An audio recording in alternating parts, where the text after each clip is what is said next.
It is time to talk some high school football with Brad Caldwell of the Arkansas Sports Network. Brad, busy week last week, but this is the week we all turn our attention to. It's conference opener, man. It's time to get rowdy. Yeah, coaches that I have talked to, they seem to be excited about it because again, you're trying to figure out you know these non-conference games. Not that they don't mean anything; they mean something, but really they're tune-ups, they're warm-ups, and now you're getting into the point where you're going to start positioning yourselves for postseason and different things of that nature. And, I've looked at the schedule this week, and I think that there's going to be some conference championships decided this week. It's crazy, right? Yeah, I was looking at the schedule when I texted you yesterday, and it is maybe one of the best opening week schedules we've seen in a while. There are really good games all over the place. We're going to get to a lot of them as we bounce around the state, but let's start with your D3 Auto Sales Player of the Week because you guys had a good one last week, and you got your MVP out of that game. Yeah, Baylor Houck of Carlisle really had a great game, 23 of 34, 2 touchdowns. He had 341 yards through the air, 100 yards on the ground even, 3 touchdowns, did a great job of managing the football game. Really good performance there by Houck. He actually stepped in last year. They started a freshman, what I would call phenom, and Ty Tanksley. Tanksley moved on and went to Cabot, not even playing football this year, just playing baseball at Cabot. And, when you lose a kid like that, you would think there was a step back. Houck really did a good job for Carlisle. And Carlisle looked good last week against Desart. 45-22 was the final score there. And Carlisle won their 4th straight against Desart. I know the Desart people aren't very happy about that one, but they looked good too. They definitely looked like a contender in 2A. It is it's that time of year, man. You can feel it. We get that 55 degrees in the morning type of thing in conference football. Now, where are you guys this week? And tell us a little bit about the game you've got. Well, speaking of a chill in the air, we're probably going to have one tonight with Salem and Melbourne. Way up in the hills of north central, northeast Arkansas there. It's going to be a fun night. Both teams 3-0. Salem, basically everybody's number 1 team in 3A right now. And what I would call our number 11 team, we haven't got them in the top 10, but 3-0 Melbourne right now. And they've had a lot of recent success, a little bit of a fall off in the last 2 or 3 years, but Melbourne's been a really good program there in the 3A2. And I'll tell you another thing, that 3A2, you throw Atkins and Mayflower into that group, that is a really good football conference there. And that's going to be a tough go for anybody that has to play a 3A2 team in the playoffs. Yeah, and we've talked about this before, but like the higher the classifications you go, the more corporate it gets. You get into the 7 with Bentonville and Rogers. It's a very corporate. I mean, the teams don't like each other, but boy, you get down into the 2A, man, those towns don't like each other. Nobody in that town likes the guys from the other town. It's what makes those rivalries really, really great. Let's start bouncing around the state because we've got a lot of ground to cover. But before we get into all the the big school games, shout out to Berryville, 3-0 for the first time in program history. They're going to travel to Huntsville this week. The Berryville Bobcats are one of those programs that if they get the right guy and they get everything moving in the right direction, the resources are there. They're 3-0 heading into conference. Well, they've had trouble scoring over the last several years. They really had trouble getting the ball in the end zone. Right now, they're averaging 40 points per game, and they've got the Hicks kid at quarterback, and he's doing a great job up there. We were actually up there. You can find some stuff about Berryville on our site on Facebook. Love it. We had an interview with those guys. Coach Chermak there came out of Coweta, Oklahoma, defensive coordinator there. But right now, it's the offense of Berryville that's really carrying them, and they do have a strong test with Huntsville. Huntsville may be getting things together a little bit. Beat West Fork the other night, 50-0. And that's a really good rivalry there between Berryville and Huntsville, 2 very similar communities. Up there in northwest Arkansas, good football rivalry there. That one's going to be a fun one to watch. They are Berryville was one of those teams when I was doing games for Prairie Grove that they were just a tick slow, just a head smaller than everybody else. But you kept looking at them, going, man, the numbers are here. The town supports them, and if they ever get it, all to come together, that's a program that you can certainly root for. So they are off to a 3-0 start, looking to make some noise there in the 1-4-8. Another game we want to take a look at, Brad, is Valley View and Paragould. Two very, very good programs. And again, this you talk about, conference championships being decided. Somebody's going to fall a game back in a race that should be pretty tight. Yeah, absolutely. Valley View has been kind of the flag bearer in Northeast Arkansas for the most successful program up there over the last few years.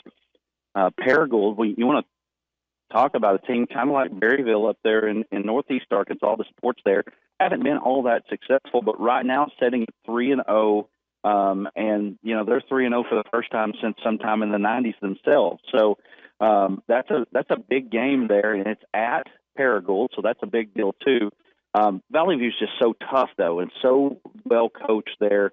Coach John Cockrell does a great job there, and he's going to have his guys ready to go. And so that one right there. Paragould's got their hands full with Valley View. Let's talk about a game that's very near and dear to Ruskin's heart.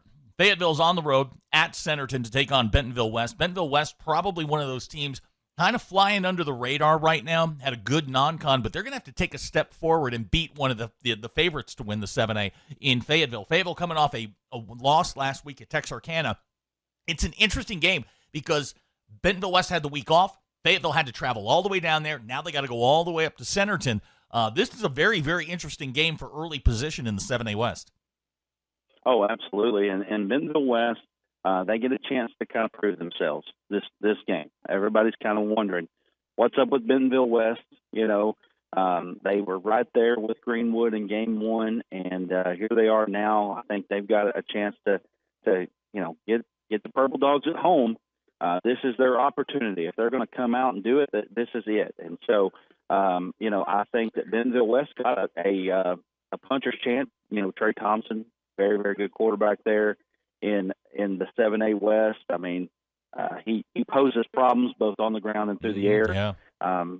That West offense is tough as well, man. I'm telling you, that one right there is one to keep your eye on, and really one that is massive for the 7A West race. Yeah, it's going to be interesting to see. Bentonville West has played them tough in the past, and Fayetteville, that travel schedule in their non-con, maybe it finally catches up with them at some point. Let's move down to south of I-40, as we like to say, DeQueen and Hope. My one memory from a DeQueen Hope game is McTelvin Agim taking a kickoff back 80 yards for a touchdown to open the football game. You don't see a lot of 280-pound kick returners, but these teams, they don't like each other. I mean, I think we're going to say that a lot this week. These two teams, man, throw out the records, man. They're going to fight it out in the 100-yard square. Well, I think both teams are improved. I think the Queen setting at 2-1. Despite the competition that they've played, they haven't been 2-1 in quite a while. And then you've got Hope as well, 1-2, but they've played a little bit tougher competition and just come off a road win against Ashdown, and that's a good win there for Hope as they're trying to kind of come back up. And you mentioned McTelvin Agim. That's probably the last time that Hope was really relevant as a program. And so that's been, 10, 11, 12 years ago now. It's been a while. But Hope they've got a puncher's chance here. Trey Hogland is a big-time player there for Hope, a guy that really helped them last week in their win over Ashdown. Also another name to watch there, Trey Gomer there at Hope, big-time player there as well. So, it's a big game for both teams, another proving ground, and I think this is going to be the theme, really, when you talk about many of these games, proving ground games. How do you match up against the teams that you play? Team you're very familiar with, Desark, they're going to host Earl tonight. These, again, conference opening games, you tell me you've seen them up. I'm always big on I need to see with my own eyes. I can watch film, I can, see scores, see stats, but it's real important to see a team and how they react when they finally get punched in the mouth. And, this should be a really, really good football game. Boy, Earl is really improved, and one of the things that about Earl, right off the bat, they're going to be fast. I mean, they are going to be quick. Teron Hurst is a kid right now, basketball stud, but also really good on the football field as well. He's one of those multi-purpose athletes, a guy that will catch, he'll throw, he'll run, he'll do a little bit of everything for that Earl team. Again, they are better. Now, they've got to go to one of the tougher places in 2A to play. Des Arc has a graveyard right behind their field. So, I mean, that's got to be intimidating, right? It has to It's be. got to be intimidating. And so, anyway, with that being said, anybody that goes to Des Arc's got their hands full. Des Arc got handled a little bit. You know, Carlisle has had the upper hand in that game now for a few years. Des Arc is a good team. They're one of those teams that, number one, they need to be able to push you around. You know, they run that split veer. They're going to ground and pound. They're not going to throw the ball very much, but if they can get you moving on the offensive line, you don't have much of a chance against them, and that's where it's going to be in this game. Can Earl hang with the front line of Des Arc? If they can, they got a shot. Another game that maybe folks around the state don't pay very close attention to should be a very good one. Pair of 2-1 teams. McCrory going to travel down to Cross County. Pair of 2-1 teams are coming off, you know, varying degrees of success last week, but this should be a tough physical football game. Well, I think Cross County is really one of the top teams in 2A. Their loss to Palestine Wheatley, which I think was a 13-12, is actually one of those games that it actually looks better than it probably did 2 or 3 weeks ago. Palestine Wheatley's 3-0 in 3A right now, and Cross County, they've also got athletes. Danny Beal is a guy that right now, as of now, was committed to Oklahoma State. I'm not totally sure where he's at, but I have seen him up close and personal. He's about 6'6" and probably 320 pounds, and he is a man-child on the football field. They actually throw him some passes. They don't throw very much over there, but when they do throw to him some. And, you know, how do you match up with that? McCrory coming off a loss there to Hazen. And the thing about 2A is you've got a good, real solid top 8 there that when you get into the quarterfinals, you're going to be, you know, you're really going to be tested. But below that, it's a little bit softer. And I feel like McCrory's a little bit further down in that pecking order. They came off a loss to Hazen. Hazen is coached by Coach Mustankin there. Does a good job there at Hazen. They get better as the year goes on. Des Arc beat Hazen 52-3 just a couple weeks back. I think Cross County's got a good shot at winning this one at home. And that 2A2 sets up with East Poinsett County, Cross County.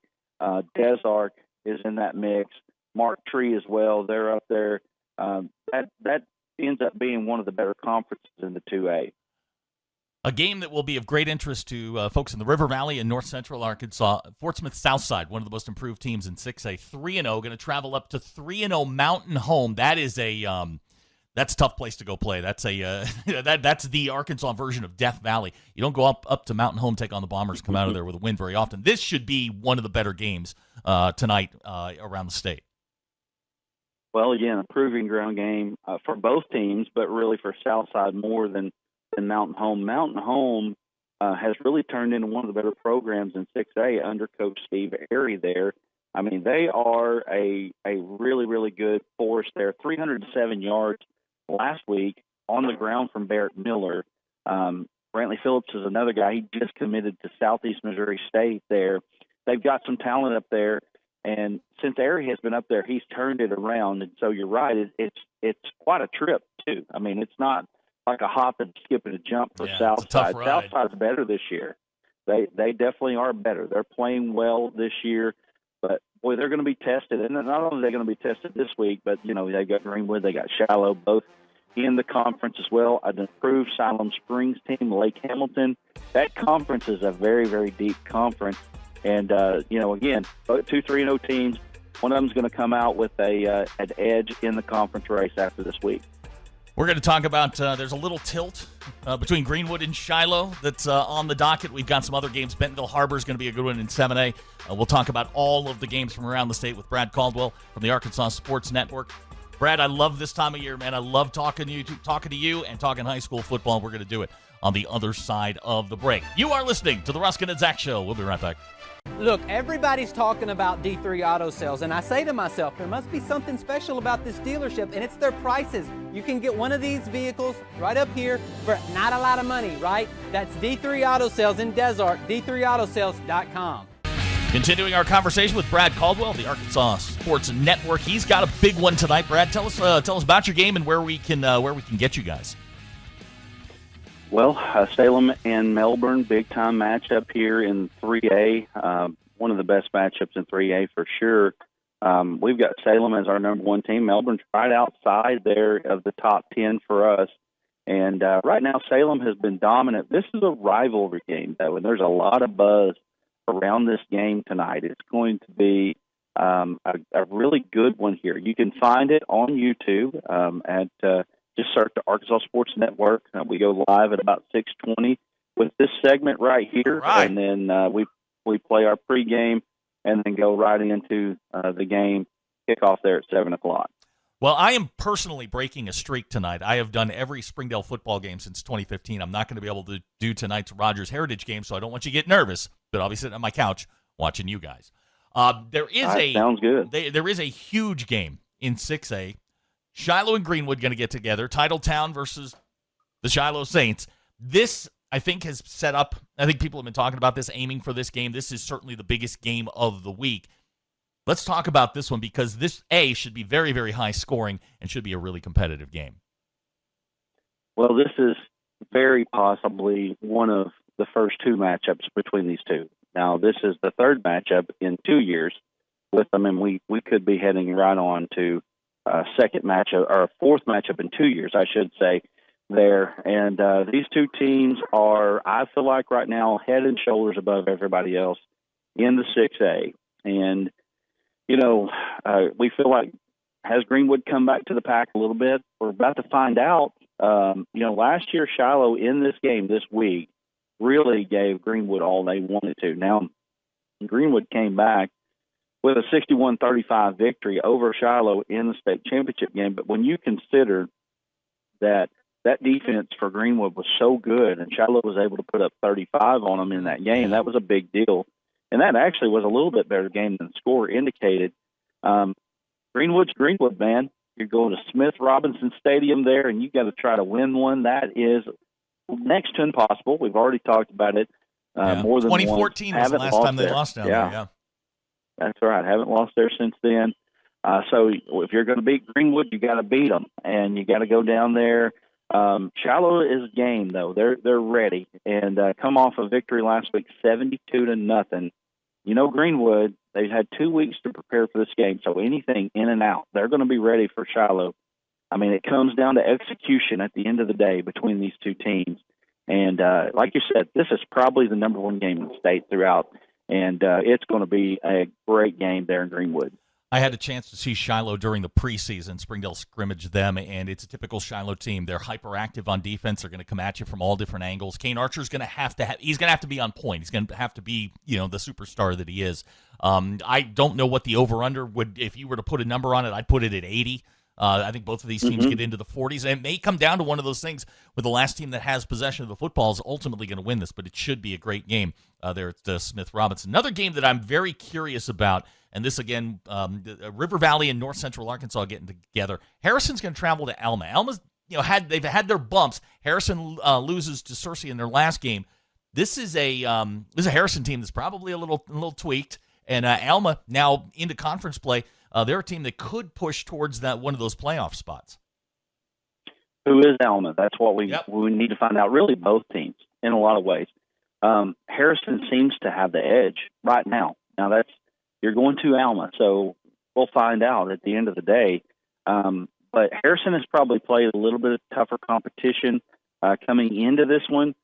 Alma dropped a big one there at Hot Springs a couple weeks back, 49-7. You don't see that happen very often in Alma. In fact, if I had to just go back collectively and try to remember the last time that Alma got beat like that, but also beat at home like that, I can't even remember when they've gotten beat like that. So this is a game right now. When you're talking about looking at this conference, you got Farmington, you got Morrilton and Greenbrier. Those two are matching up. I'm sure we're going to talk about that one next.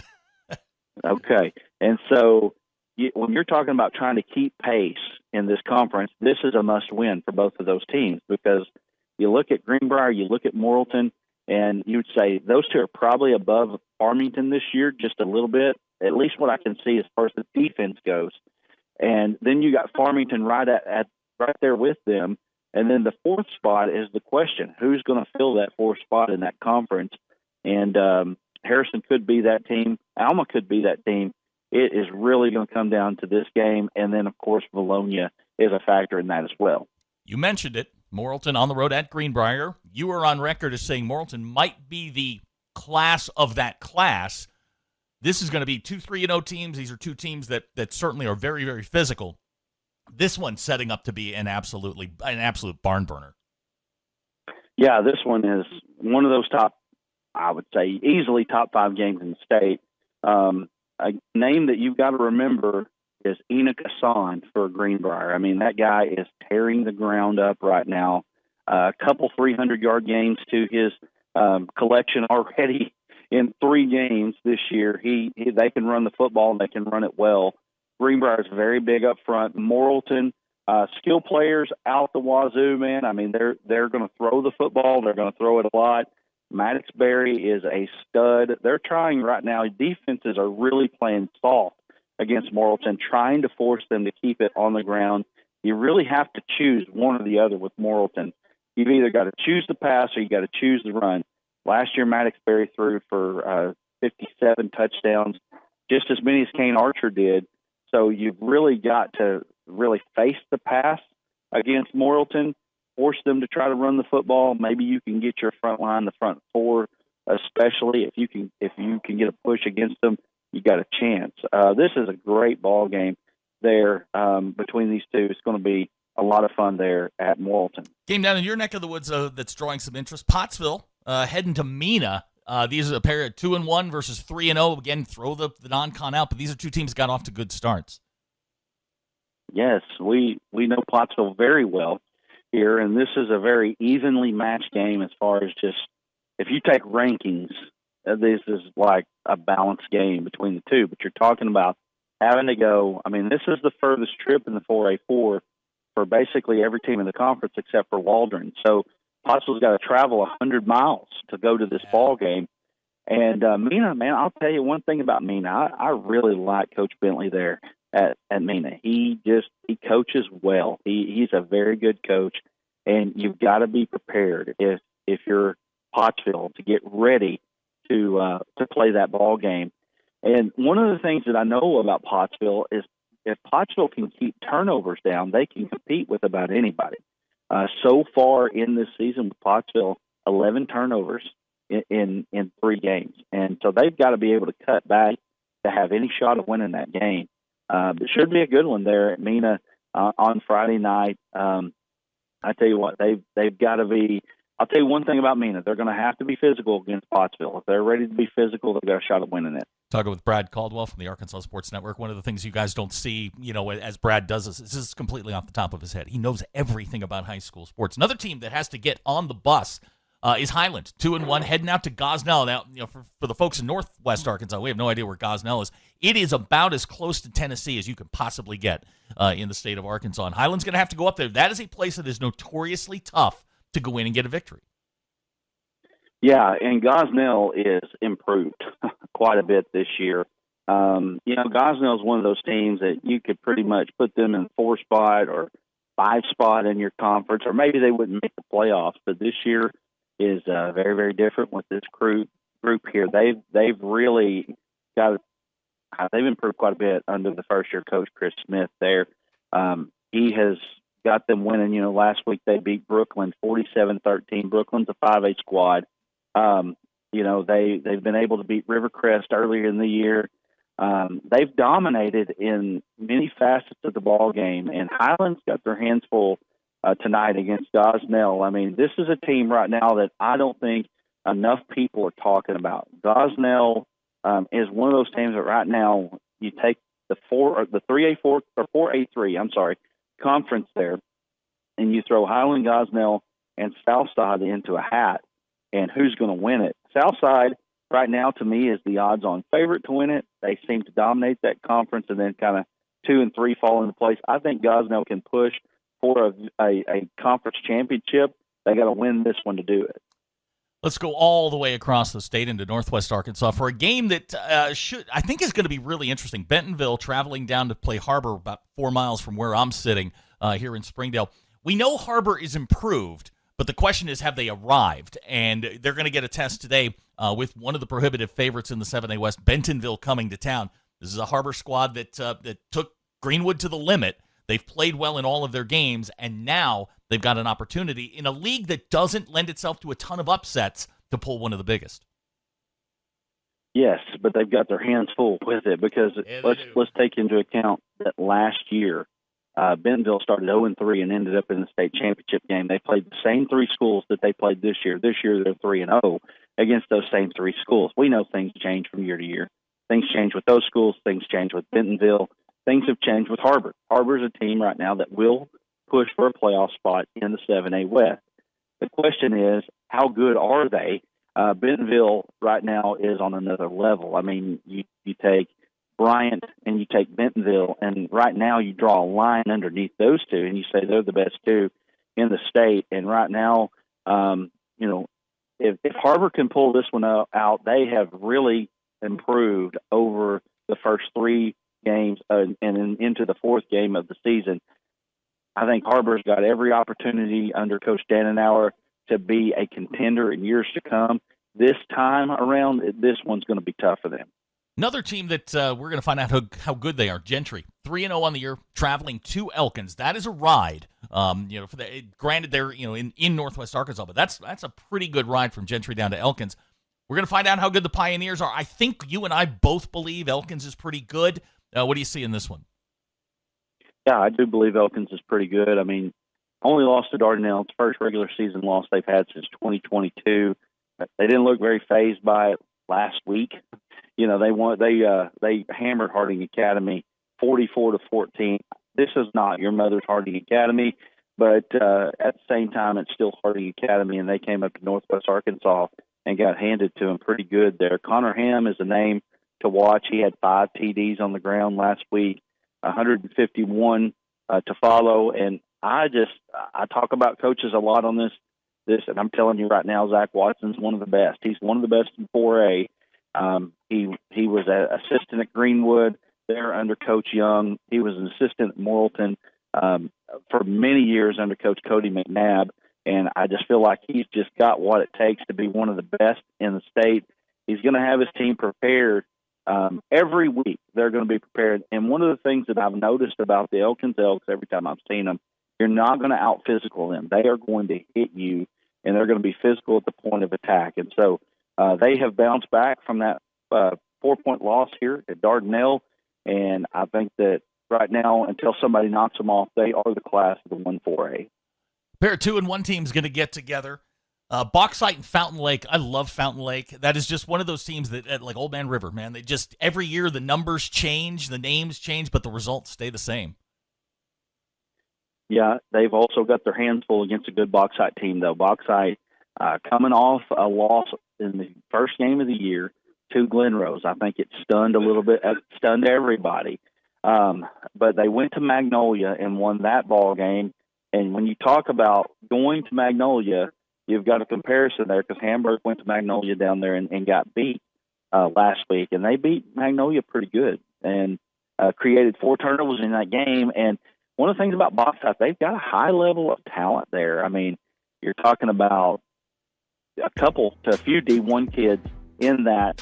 And Fountain Lake, while you're right, they've had a lot of success. You've also got to remember, I think they're 2 years out of 8-man football and back into 11-man. 7 at 4A right now, not quite as good as you would think it would be at this time. I think you've got Bauxite, Arkadelphia, and I think you've got Nashville as your top 3 in that one.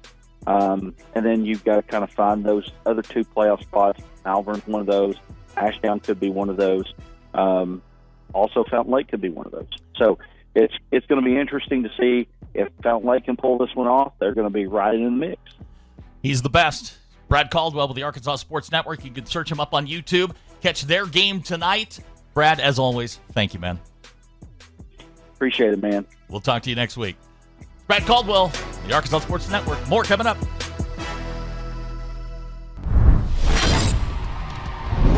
Well, hello again, sports fans, and welcome to the Arkansas Sports Network's Game of the Week.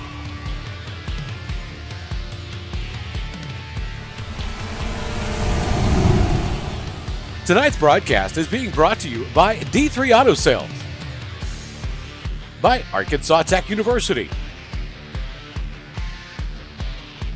by Tyson Foods,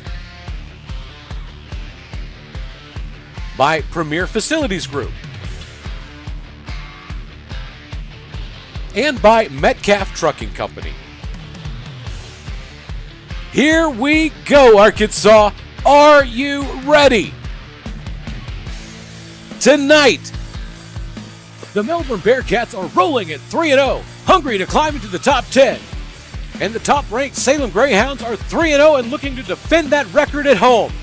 It's the Melbourne Bearkatz and the Salem Greyhounds, a must-watch matchup. Buckle that chin strap, folks. It's time for kickoff.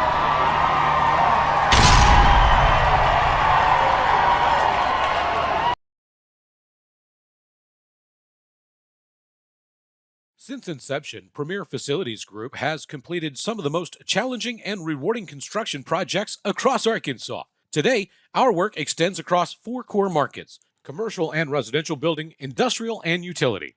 That allows our company to construct projects that help shape and improve the landscape of the River Valley and beyond. A strong local presence and a vast network of resources allows us to provide best-in-class solutions for all of our clients. From small jobs to multi-million-dollar capital projects, PFG's employees and resources are dedicated to serving our clients and delivering strong results.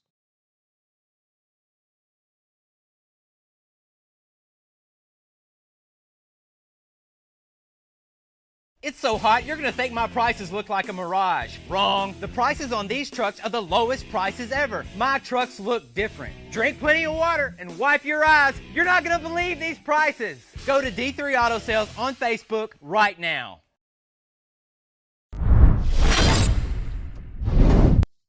Hello, welcome into Salem for tonight's big-time matchup here between the Salem Greyhounds and the Melbourne Bearkatz. Glad to have you along. Brad Caldwell here, bringing you all the action. We've got Duran Miller here to my left. It doesn't matter if he's to my left or not. You don't really know that, but he is to my left. He is the color man for tonight.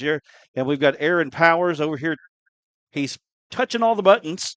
And then we've got the Woj man up top. He's bringing you all the camera action tonight. We're glad to have you once again. Duran, we're excited to be here. This is a spot, this first time that we've been to Salem, getting a chance to watch what we have been told and what a lot of people are saying is the number 1 team in 3A. Yeah, definitely coming off the state championship of last year.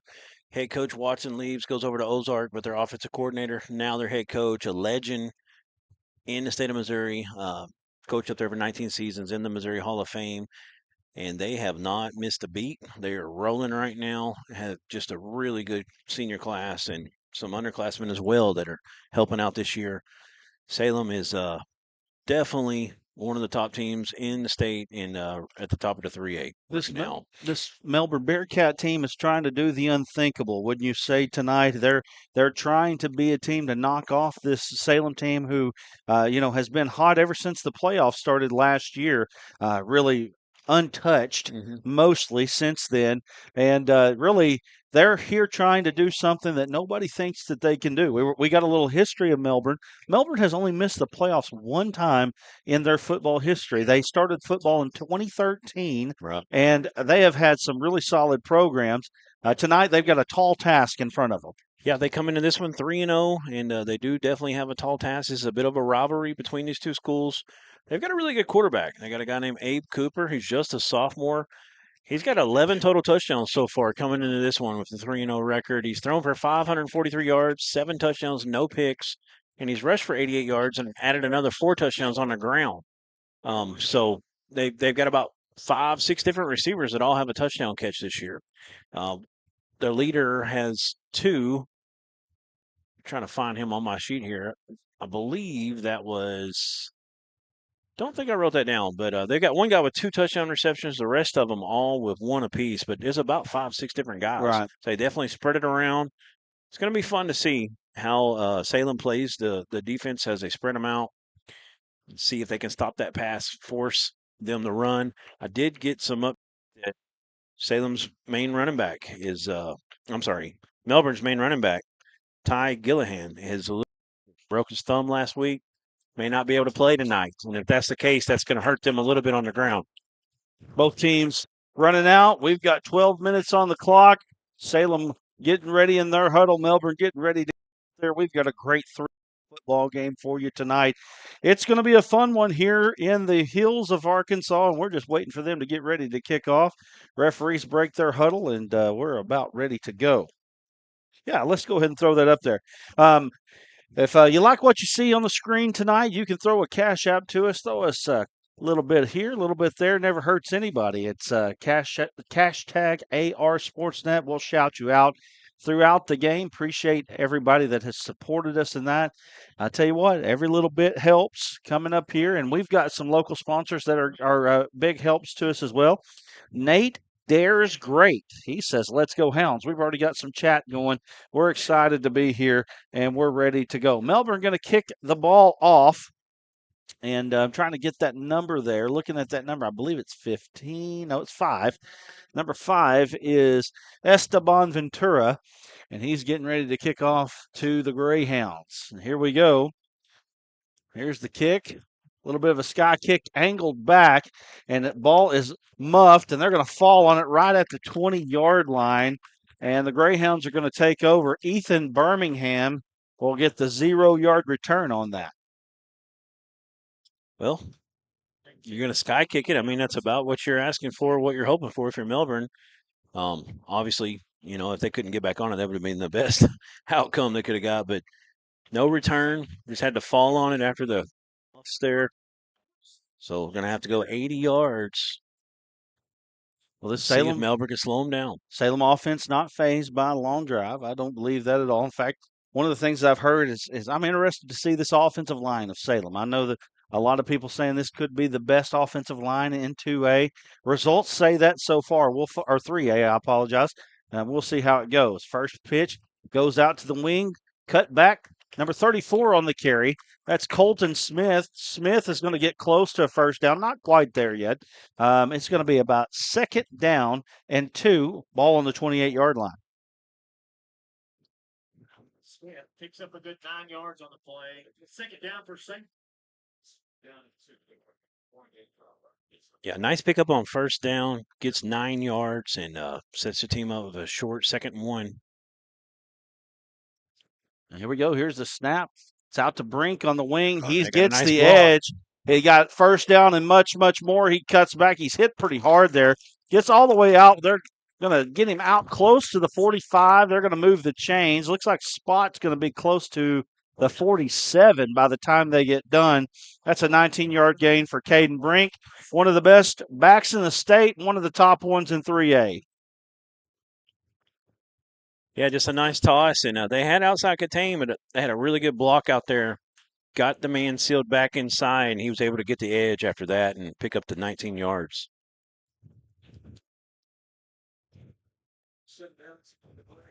So they break the huddle. Here we go.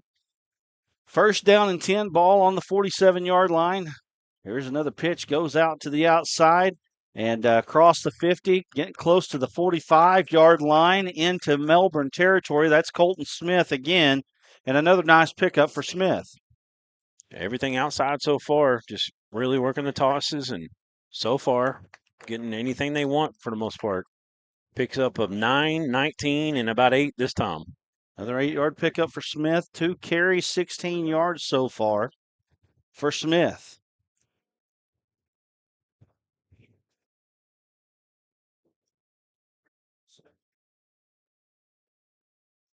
Two tight ends set here. One receiver down to here to the right. Ball is first man through his Brink, and he is running tough and hard. Gets across the 35. Going to get down to about the 33-yard line. That's a 12-yard gain for Brink, and he's got 31 on 2 carries himself.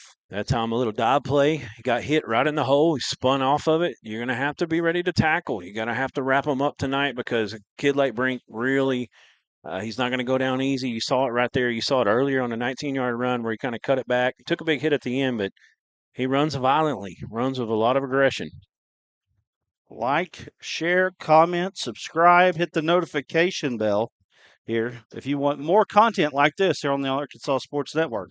Offset eye. Brink gets the pitch, gets up the field, bounces outside. He's down across the 25 to the 20, across the 20. He's carrying defenders all the way down, going to get real close to the 10-yard line, and another big pickup for Caden Brink. Another from number 5, Brink. 21 yards on that carry. Gets all the way down to the 13-yard line. And Salem started on the 20, and here we go. 5 straight runs, and they're down on the Melbourne 13-yard line. 1st and 10 on the 13. Quarterback under center. Nice little handoff underneath there. I believe it's to Smith. Smith gets across the 10, and going to be just across the 10 there. Little 3-yard pickup there for Caden Smith. Actually make it 4. So far, the offensive line of Salem really imposing the will on the defensive line. Of course, if you just look out here, Duran, you can see size difference is pretty major there between the two offensive and defensive lines on each side. Yeah, and honestly, Melbourne looks a little bit bigger in the in spots than in the tackle spots inside the box there.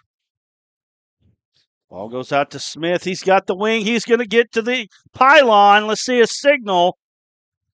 And they're going to spot him out of bounds real close to the pylon. Looks like down on the 1-yard line. 8-yard pickup there. That's a first down for Salem, and they're real close to Paydert.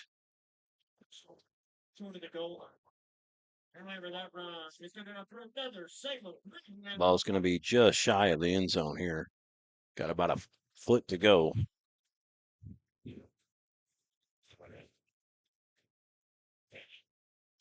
Got a wide receiver splitting out this time. I haven't had a lot of them so far, if any. But is that a quarterback sneak? I believe it is. Touchdown is the call. Jackson Taylor on the carry, and that is the first score of the game for the Salem Greyhounds. 6-0 here, 8:05 left here in the first quarter.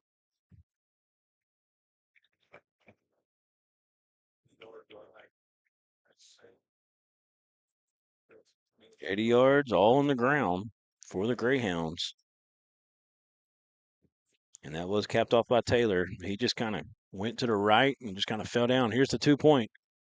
Rolling to the right. He finds a man, and nice play there. Caden Smith gets the 2-point conversion. And just like that, 8-0 here, 3:55 inside the ball game here, 8:05 left here in the first quarter. We got the replay here. Look at this little play. Rolling to the right. Nice job there by Taylor being patient. Finds Smith. Smith comes off his man and throws it right into the end zone for the score. Yep, had to throw back across his body. That's a very tough pass to make. Actually kind of jumped to do it even. And impressive. Absolutely. Right off the bat here. You know, we've seen Fordyce early this year, one of the top teams in 3A. I think arguably the 2 top teams in 3A being Salem and Fordyce. I think Charleston and Mansfield both have. I think Bismarck might have a claim on that as well, as far as just being up there toward the top. So it's interesting. We get a chance to see these guys. We've seen Bismarck, we've seen Salem, or we're seeing Salem right now, and we've seen Fordyce as well. So getting a chance to see the top of 3A here early in this season. Looks like kicking off for Salem is going to be Keegan Sanders, senior offensive defensive line here. And Salem breaks their huddle. Tell you what, Melbourne really guarding against the onside kick. They're going to kick it deep. And I believe that's number 14, Hunter Moats. Moats gets across the 20 out to the 23. That's where the Melbourne Bearkatz will begin their drive here. It's this. I'm feeling a little cool air here. Yeah. But it's from the back, not from the window. Yeah, but it's fixing to get chilly in here. We may have to turn the AC down a little bit. Getting that little bit cooler fall weather starting to get here as we almost get into October. Well, we're excited about that, I can tell you. Yeah. So, finally get to see this Melbourne offense. So Melbourne in the shotgun. Got an H-back off to the right. Little fake, roll out. Nice little play there. Gets it out to number 23. A little dart. Kyson Hooper. Hooper gets out to close to the 30. Not quite enough for a first down, but a good gain here on first down. Looks like they're going to spot that on the 29, so a 5-yard gain on the first pass of the game. Second down. Yeah, Salem really got in the backfield quickly, but just left a man that came out of the backfield open, able to hit him. That was a nice, easy, early pass for your quarterback. Get him in rhythm. Helping the sophomore. Stacking the slot on the near side. Helping the sophomore along, and it looks like they're going to pick up first down here on the, looks like encroachment, I believe, and it looks like that's what the referee signaled from the side. Nope, false start. Yeah, the line moved, and that's what drew him off. I seen some movement over there, but I couldn't tell if it was before they came across or not, but there's the call. Well, if you're a lineman in that situation, you just have to be still, you know, because once they get into that neutral zone, it's blown dead. Wyatt Smith, the quarterback here for Melbourne. Now they back them up. And those are the type of penalties you can't have. Same formation this time. Rolling to the right. Don't have to get rid of it. He does. Throws it out of bounds. He was under pressure there. Yep. Took a hit at the end. Salem definitely bringing pressure early in this one. Looks like Dylan Gaskins, I think, off the right end there, was putting the pressure on.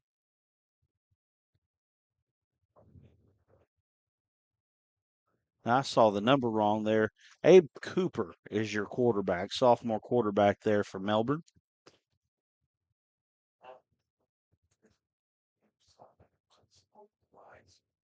Duran, these eyes are not what they used to be. 3rd and 9 is what we got coming up. Big 3rd down early. Cooper getting flushed. Gets up, finds a man, but he's going to drop it, and that's not going to be anything but an incomplete pass. Ball falls harmlessly to the turf. 6:43 left here in the first quarter of action. Melbourne's going to have to punt.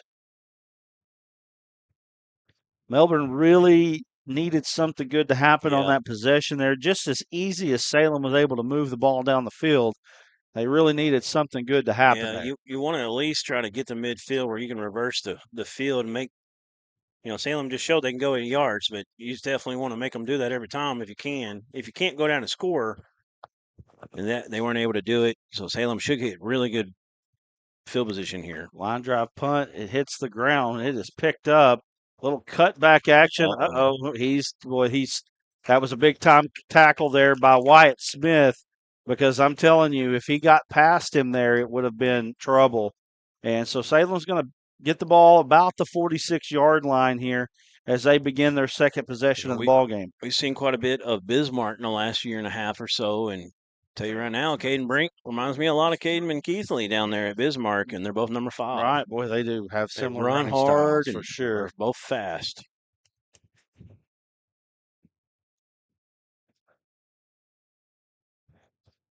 So Melbourne really needs something good to happen here. Get them behind the sticks a little bit. Taylor looking down the field, throws the slant across the 50. Good catch there by number 14 for Salem, which we don't have him on the roster. It's a good tackle from Garrett Buchanan, number 44. Kind of picked him up and eventually dumped him. Do y'all have a 14 on y'all's roster for Salem? See if we can get that. If someone knows in the chat, let us know, please.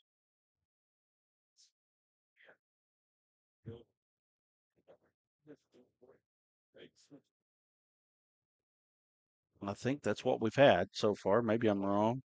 Maybe a mispronunciation there. Taylor drops back, turns around, finds his big tight end out there, big number 22. Yep. Double deuce, and ball comes out at the end, and Melbourne says they have it. Oh, my. Oh, that's a big play there. Yeah, Taylor's pass to Seaman is complete. That puts the Salem down on the Melbourne 29-yard line. That's really cool for another safety.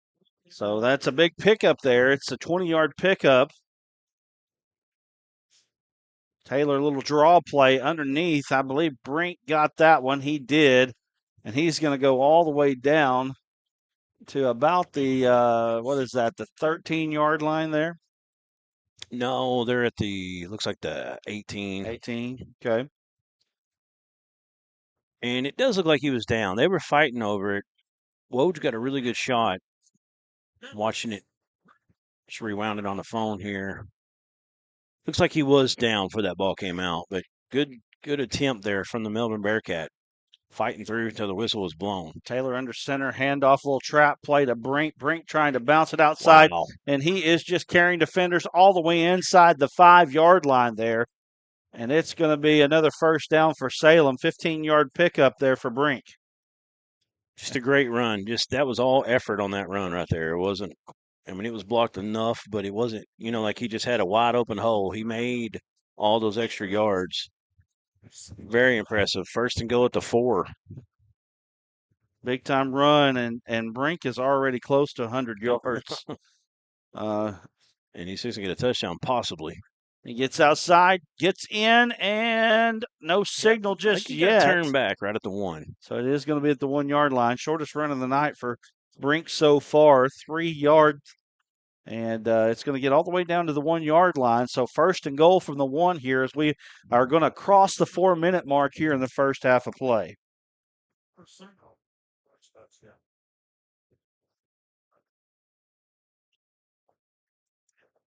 Okay, gotcha.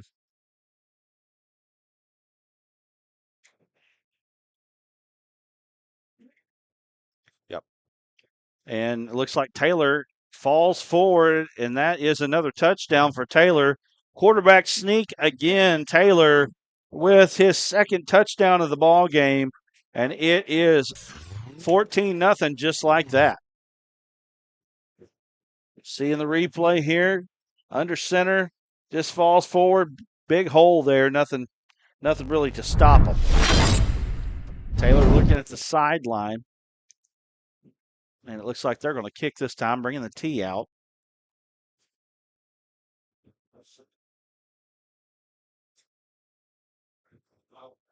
And so kicking for Salem is going to be Ethan Birmingham.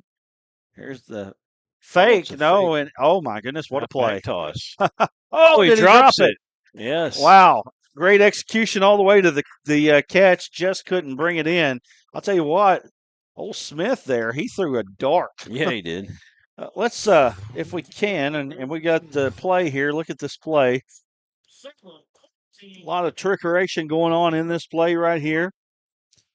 There's a snap, fake field goal. Smith coming around. I mean, he's got a man wide open in the back of the end zone. Just could not handle it. Smith, he threw a dart there. Let's get to our local sponsors if we can, Aaron. We want to say thank you to the fine sponsors that make these possible each week. For Salem, we want to say thank you to Farm Bureau Insurance of Fulton County, the Bank of Salem, also Shaver Plumbing and Hardware. We also have the Tees to Please and Main Street Tire and Lube. And you know what? That did not export correctly because there is another one. And we'll get to Melbourne in just a second. Salem Drug Company as well as a sponsor. I'll get that fixed and get that to you. I don't know why that did that. Main Street Tire and Lube, Tees to Please, Shaver Plumbing and Hardware. Okay, gotcha. You got it right now. There we go. Yeah, I don't know. Aaron's got it. He's fixing it. Wrong size. So here we go. We'll get to Melbourne here in just a second. Kickoff goes deep once again. And get close to the 25-yard line is number 14, Hunter Moats, once again. And Duran, I'll tell you right now, Melbourne needs something good to happen. They really do. Hunter Moats is a guy they definitely want to get the ball in his hands. That's why they get him back there at kickoff return. He's got 4 catches on the year coming into this one for 113 yards. So he's definitely got some yards after the catch and explosive. I like what I've seen out of Cooper so far. They've definitely got to spread it out and see if they can get some of their athletes out in space. Got to give them time to throw it. I haven't seen much of a running game so far.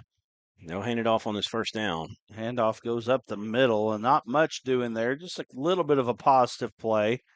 And that handoff went to, I believe that's number 10. Number 10, Maddox Lawrence. He's also a sophomore in the backfield there for Melbourne. And that's about a 2-yard gain on that play, bringing up 2nd down and 8. Yeah, and see the chat if anybody said anything about who 14 is yet for Melbourne. I'm sorry, for Salem. Can't get my chat to pull up. There it is. Number 14 is Ferris Thweet. Handoff once again goes up the middle. Not much doing there. It looks like actually a loss on the play. Going to bring up 3rd down, and looks like where they're going to spot it's basically right at 10 yards. So back to the original line of scrimmage. So 2-yard loss there on that run.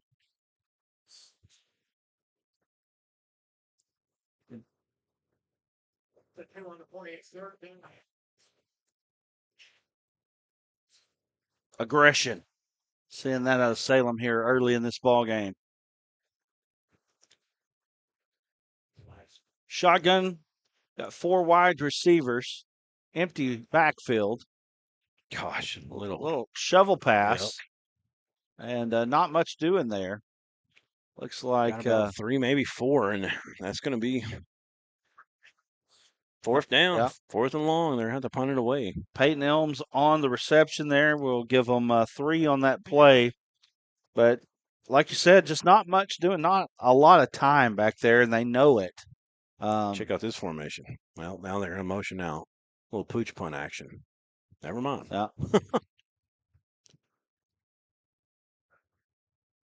Here's the kick. Boy, Biggs Good got kick. in there. Nice one. They're going to let it bound, and they'll get a great roll. That's a good roll. Goes across the 25, and they're going to spot that thing real close to the 20. So big-time punt there.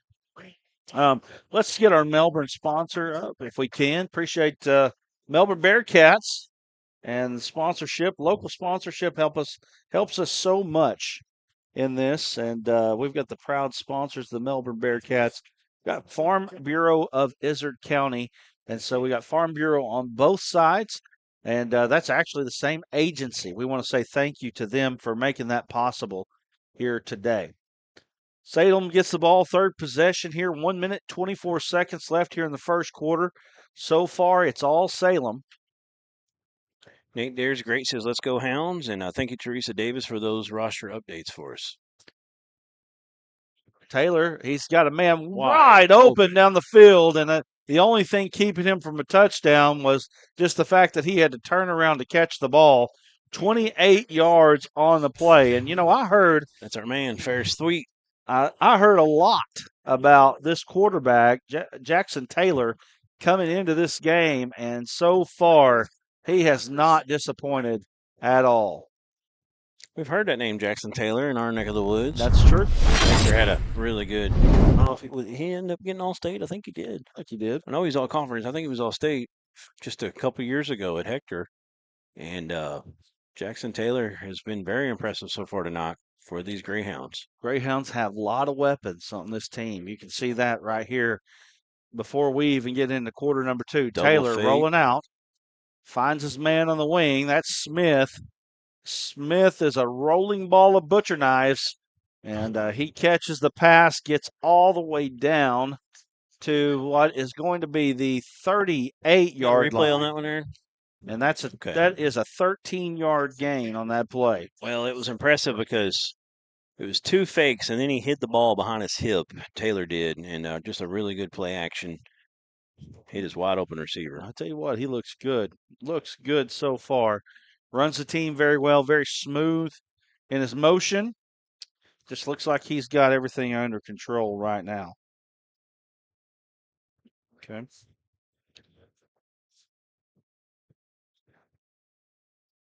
Melbourne, much better job this time on first down. They're going to hold them to a very short gain. It's Taylor on the keeper.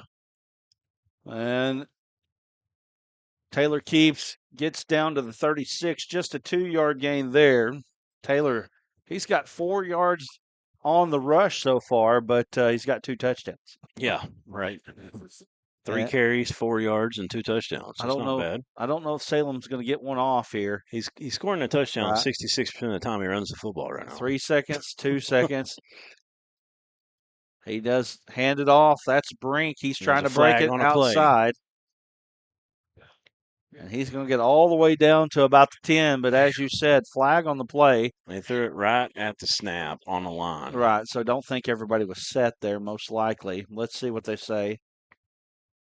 Yep. Illegal shift. They weren't set on the snap, and that's going to be the end of the first quarter. So far, a dominant first quarter of play here for the number 1 team in 3A, Salem Greyhounds. They look really good, and Melbourne's trying to stay in this one. We'd like to encourage you, like, share, comment, and subscribe. Hit that notification bell for more right here on the Arkansas Sports Network, and we're going to go to a quick break. We'll be back in just a moment.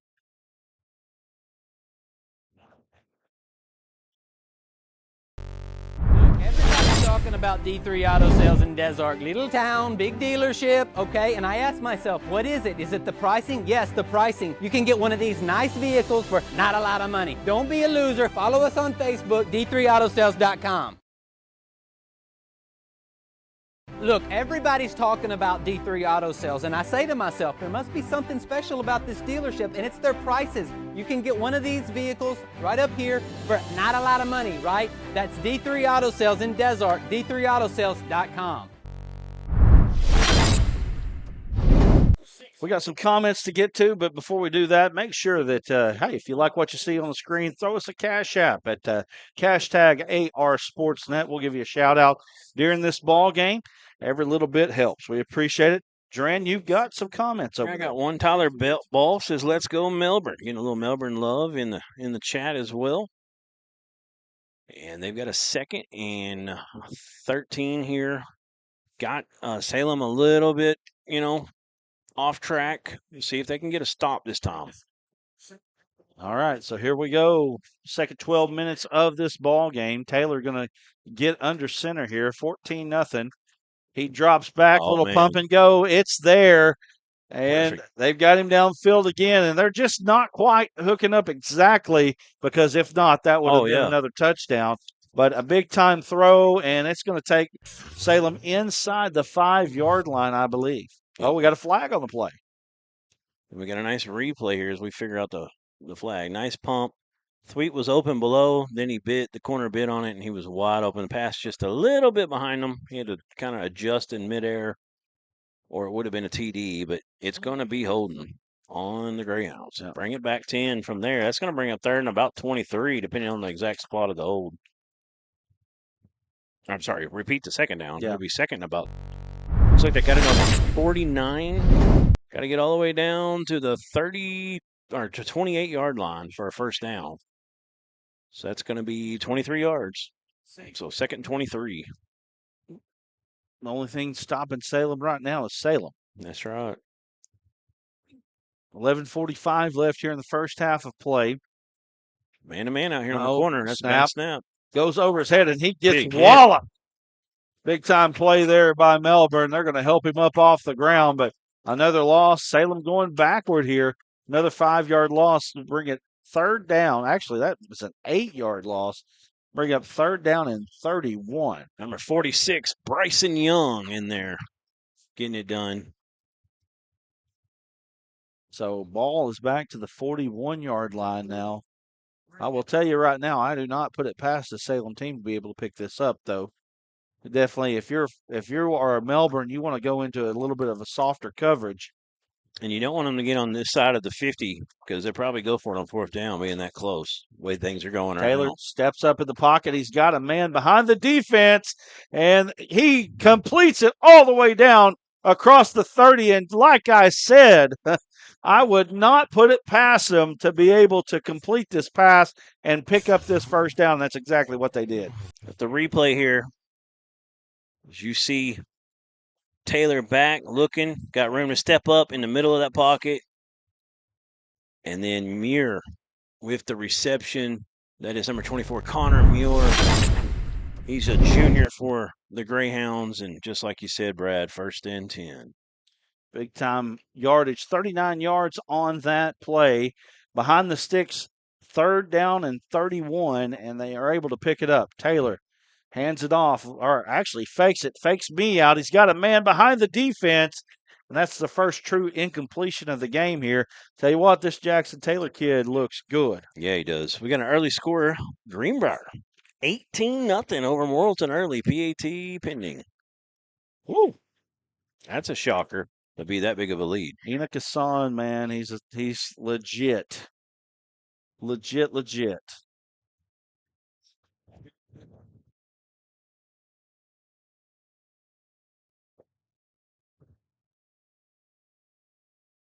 $19-0 after the PAT.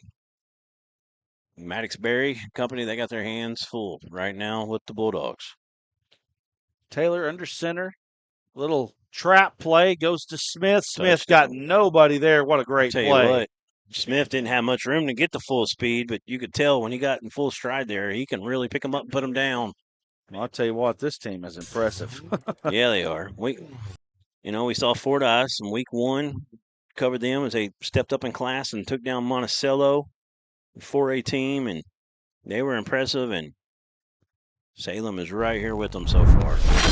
I mean, as far as just weapons, I mean, you talk about weapons all up and down the field here for the Salem Greyhounds. Check out, they're going to snap it over here off center.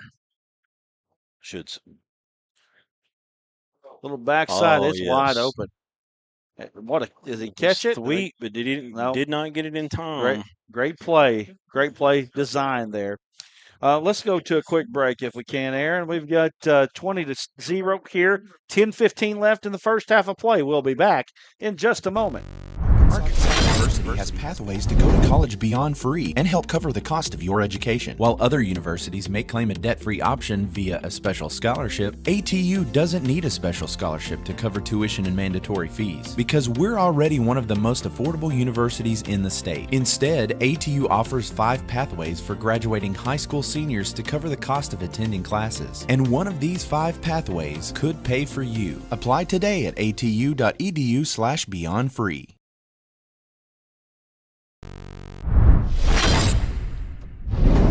So far, the offense of the Salem Greyhounds humming. You got 124 on the ground on 15 carries and 106 through the air. 5 of 7 is Jackson Taylor so far.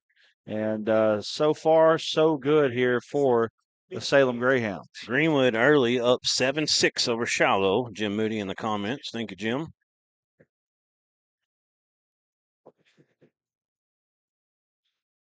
Here's the kickoff. Deep again. Picked up, nowhere to go. And I mean, it is closed up in a hurry, that hole. Great kickoff coverage from the Greyhounds.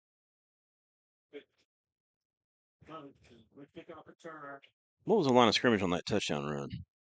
The 20. 20-yarder. 20-yard touchdown run there.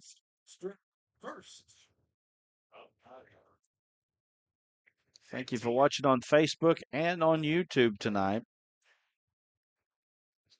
Sometimes we don't go back to Facebook because we don't have enough bandwidth. Tonight is not one of those issues. Hardwired, baby. Yes, the way sir. we like it. Yes, sir. We're thanking God. Little fake jet sweep. Got a man in the seam. Nice throw. Good play design there. Pass was intended for number 23, Kyson Hooper. It's a big-time battle on that left tackle spot with a right defensive end that time. Be something to keep your eye on, a little game inside the game. Man, I like what I'm seeing out of this young backfield here for Melbourne. I think they'll be okay, as time goes on. Tonight, maybe a little bit overmatched, though. They got their hands full right now. Game ain't over yet. 10:05 left here in the first half, but, yeah, you're right. They've got their hands full. There you go. Nice cutback. Handoff goes up the middle and gets all the way down to about the 38-yard line. That's a 14-yard gain for Maddox Lawrence there. Yeah, and remember, starting tailback for the Melbourne Bearkatz is out tonight. So they're definitely having to all pick up the slack a little bit. Lawrence with a great run right there A little combo action on the offensive Well line. blocked. Open that up. A little inside zone. That's how you run it right there. Move that defensive tackle.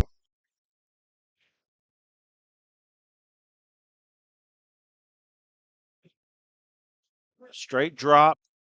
Throwing over the top. Nothing there. A little incomplete pass. Pass intended for Cole Bookout. It's a little too much air that time. Ball's incomplete. Yeah, I like what I'm seeing out of this young backfield here for Melbourne. Yeah, Lawrence just a sophomore. Hoskins is a receiver for number 11. He's a sophomore. Gillihan, the injured running back, he's a junior. And then Cooper is just a sophomore with 11 touchdowns coming into this one, the quarterback.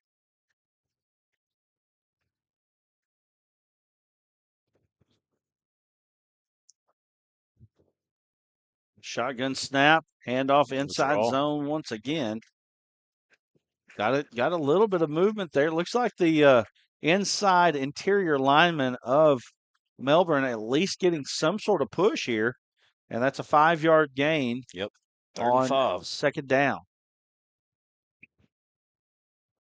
The way this game's going, if you don't get back for a loss here, I think you got 2 downs. Yeah, absolutely. I think you got to go for it. Melbourne has kind of flirted with the trick play on 4th down. Let's see what they do here. Coming out 5 wide. Empty set. Looks like they got to get something quick at the sticks here. Oh, quarterback draw. Better hold on that football. Salem really swarms well to the tackle, to the ball there at the end of plays, but held on to it. Nice run. All the way up into, I believe it's the first time they've been in Salem territory now, at 48. It's a good drive so far here for Melbourne, and about a 9-yard gain on that play. Abe Cooper, just straight up quarterback draw right there. He's got 4 touchdowns on the ground this year, 88 yards into this one. That was a pretty good run. He kind of saw that one coming, spread it out. On 3rd and 5, I think it was 3rd and 5? Yeah. Fakes it, trying to find his H-back, just throwing it wherever he can to avoid the sack there. Probably should have threw it the first time. He Yeah. kind of hesitated, and I think that hurt him because then he had nothing on it. Well, there's a lot of speed on this Salem defense for sure. They're going to close down the hole pretty quick, or they're going to close the distance down between themselves and the offender.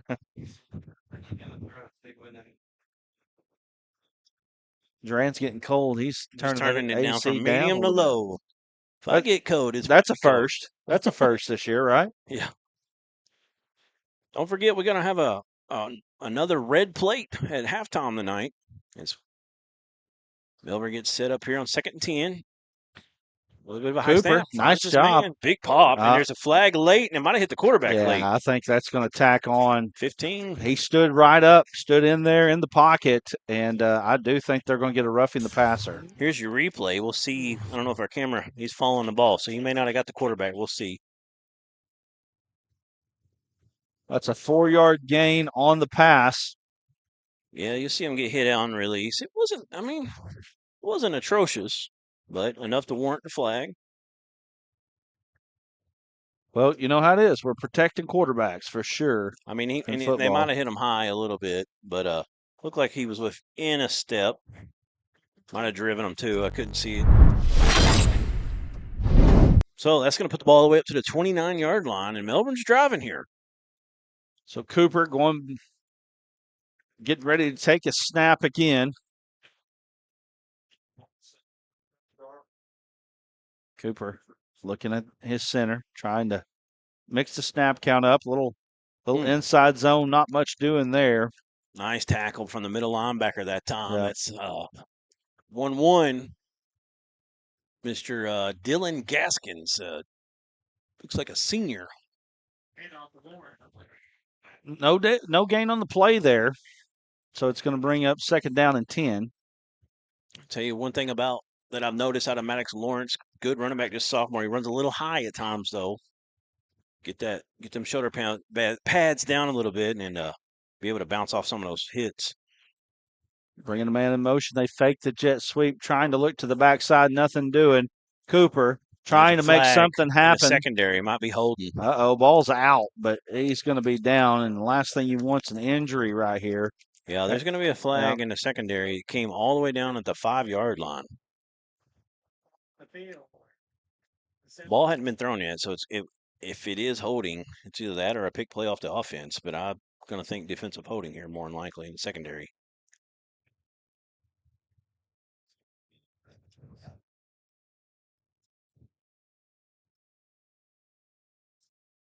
And it is going to be holding on the defense. So marching it down the field, taking anything that they can get here with 6:58 to go in the first half. I'll tell you what, this first half has ran fast. It really My has. goodness. So up to the 19-yard line. 1st and 10. Cooper with an empty set here. He's got a tight end on the right side, empty set. Little shovel pass, not much doing there. It looks like he's going to pick up about 2, maybe 2. Let's see where they spot it. Maybe 3. Peyton Elms on the reception.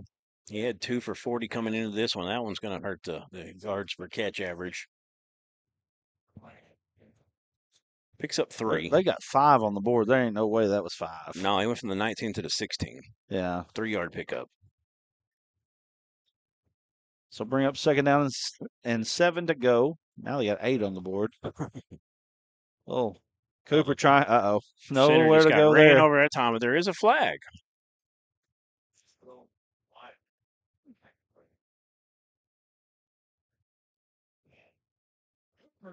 So Cooper is sacked. What do we got? Looks like it's going to be a hold maybe on Melbourne this time. The sack is going to bring the ball all the way back to the 29-yard line now, so there's a 12-yard loss. And just like that, the drive that is becoming not. Big time play here. Holding penalty was declined, I believe. Wait, what are we doing now? Now they'll take it. Okay, so they are going to take. But they only put it at the 10. I'm confused. Or the 20, I should say.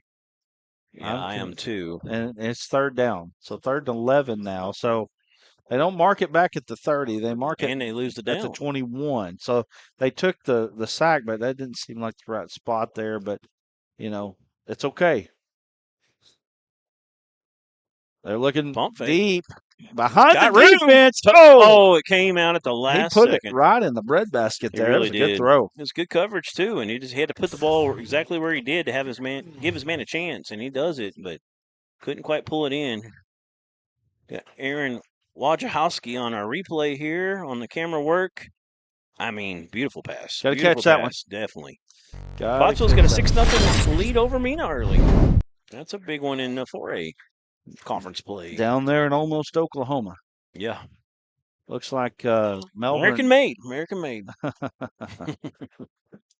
Looks like Melbourne's going to go for this now. 4th and 11. And it's going to be a timeout for Melbourne. We'll take a quick timeout with them. It's 5:48 left in the first half of play. It is Salem 20, Melbourne 0. We'll be back in just a moment.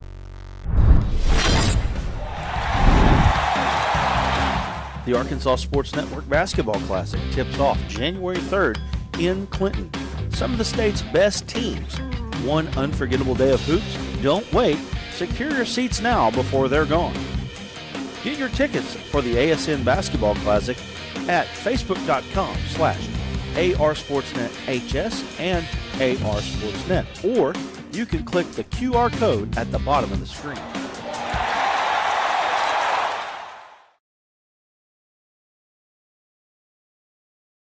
It's so hot, you're going to think my prices look like a mirage. Wrong. The prices on these trucks are the lowest prices ever. My trucks look different. Drink plenty of water and wipe your eyes. You're not going to believe these prices. Go to D3 Auto Sales on Facebook right now. Atkins leads 54-0 in the first half of play over the Episcopal Wildcats right now. Yes, that is not a mistake. That is the right score. Now, we don't know if it's first or second. We'll get to that in just a moment. Atkins, roll out, oh, and it's going to be nothing doing there, and that's going to bring up turnover on downs for Melbourne. a lot of traffic on that pass. Well, you're cutting the field in half on a play like that. It makes it tough. Of course, I know they're doing what they can do. You know what I mean? Kind of had two receivers in the same area, one underneath, one deep, and that was dangerous, though, because it was a little short. I don't know if he overthrew the short guy or if he underthrew the deeper one. I still like what I see out of the young quarterback. I think they've got a good one there I at agree. Melbourne. 196 live devices, and I know these Salem and Melbourne fans are definitely keeping up with that Atkins score for sure. They're going to see them later on in conference play. The 10th here, not in just a couple weeks. Salem, yeah. Marion and Sylvan Hills are tied at 13. Like the stream if you can with 191 out there. Clayton Smith. Little counter off a draw. I'll tell you what, this run game is just about unstoppable. And then you've got the quarterback, Taylor, doing his thing. We got a flag, though, and that is one way of stopping it right there is pick up the holding penalties. Yep. Bentonville's got a 14-7 lead over Harbor early. And I am hearing that Atkins game could be still in the first quarter. Really? That's insane. Oh, I don't know. Everything that could go wrong has gone wrong for Episcopal. Well, like. I'm going to tell you, the Atkins Red Devils I'm not taking anything away from them. I mean, 54-0. Oh, yeah. Well, but I'm saying maybe it's 31-0. It's a combo in this one. Yeah, it's a combination of that one for sure. I mean, but Atkins is a good football team. They're coming up here in 2 weeks. That's going to be It's a big one because Atkins really kind of knocked off Salem last year, and that was really an upset. And I know that Salem has got that one circled. That's one they've been waiting for. A little bit of a revenge game. Well, and that's going to be two great teams. Atkins right on the cusp of the top five right now. Where do we got them at, 6 or 7, maybe 8? We got them at 7 right now. Yeah. Handoff goes up the middle. Brink is going to get across the 15 and right at about the 16-yard line. Pick up a 6 on the play, bring up second down and 4. Yeah, big 3A2 matchup. You know, it's interesting that the distances that these teams are traveling now.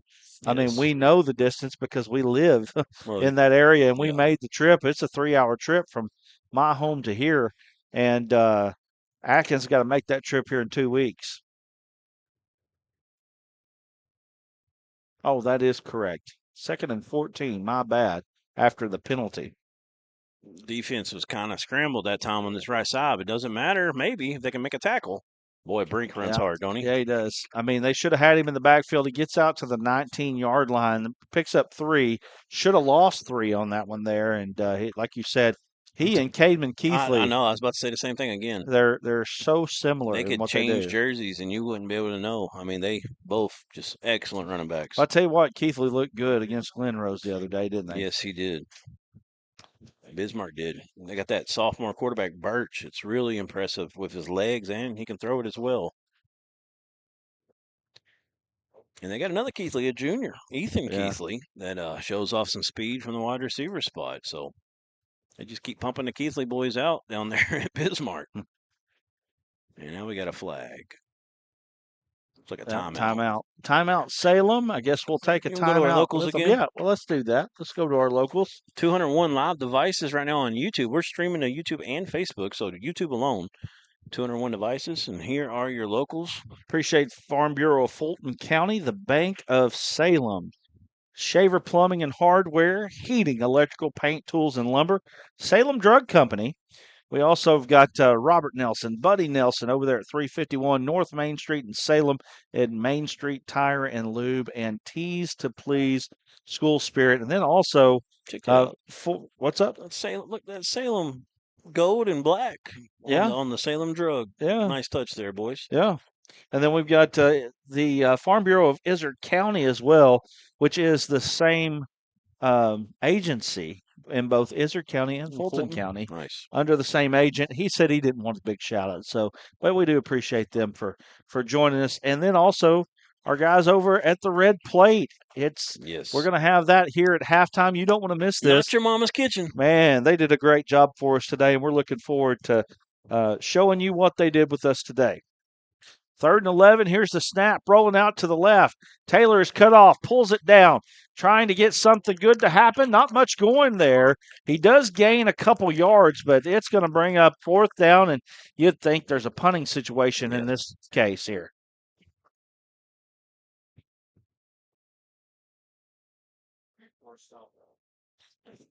So 2-yard gain there when he was just kind of holed up. Magazine, who's undefeated right now, taking on Bigelow, who has not won a game this year. Bigelow having some tough times this year, but they're up right now. Bigelow 22, Magazine Rattlers 16. There's a kick straight up in the air. You can get a lot on that one. Yeah, Magazine ranked very highly by some publications, struggling tonight against the 0-3 Bigelow Panthers. I'll tell you what, that's tough. Close game though. Sounds like a good one. Well, Bigelow is the number one team and number one program in 2A over a 5-year period. That's true. Yep. Actually, was it? No, it was EPC. Bigelow was. Was it? It was one of those two. I can't remember anymore. That's been since we've had a lot of football since then. That was our preseason, getting ready for the season. So we were bringing those out weekly. So 2:51 left. Melbourne can get themselves at least within striking distance here. A little bit of a high snap. Not much doing. That's plagued them a couple times. And, I talked about how Lawrence kind of carrying it high a couple times earlier. And some of that was him getting a high snap. Just you're not really set. You're just trying to get going. That time he had no chance. Time he finally got a hold of the ball, well, got a defender on him. I believe they called out number 55, Carson Cadenbach, on that play, and he just blew it up. That's what happened. Yep, he's a junior for the Greyhounds. Big boy down there on the line.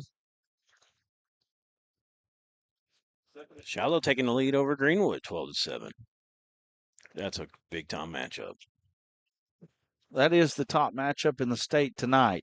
Abe Cooper gets the quarterback draw. He's going to get out to the 40-yard line, and so that's going to get things back to actually make it the 41, but a little bit more manageable here on the 4-yard gain by Cooper. Yeah, that's a star-studded matchup over there at Greenwood tonight with Shiloh Christian and Greenwood. I don't know if it bothers you, but I'm meticulous about the way I put rosters up, and we take those on the wall, and I always put the home team on bottom, and I have looked at it backwards all night long. It doesn't bother me a bit. Cooper he's got pressure in his face all night long. Smith is going to bring up the sack, and it is going to be a big loss. Going to take it all the way back to about the 47-yard line. And that's a big loss there on the sack. Going to bring up a punting situation as we approach the 1-minute mark here in the first half of play.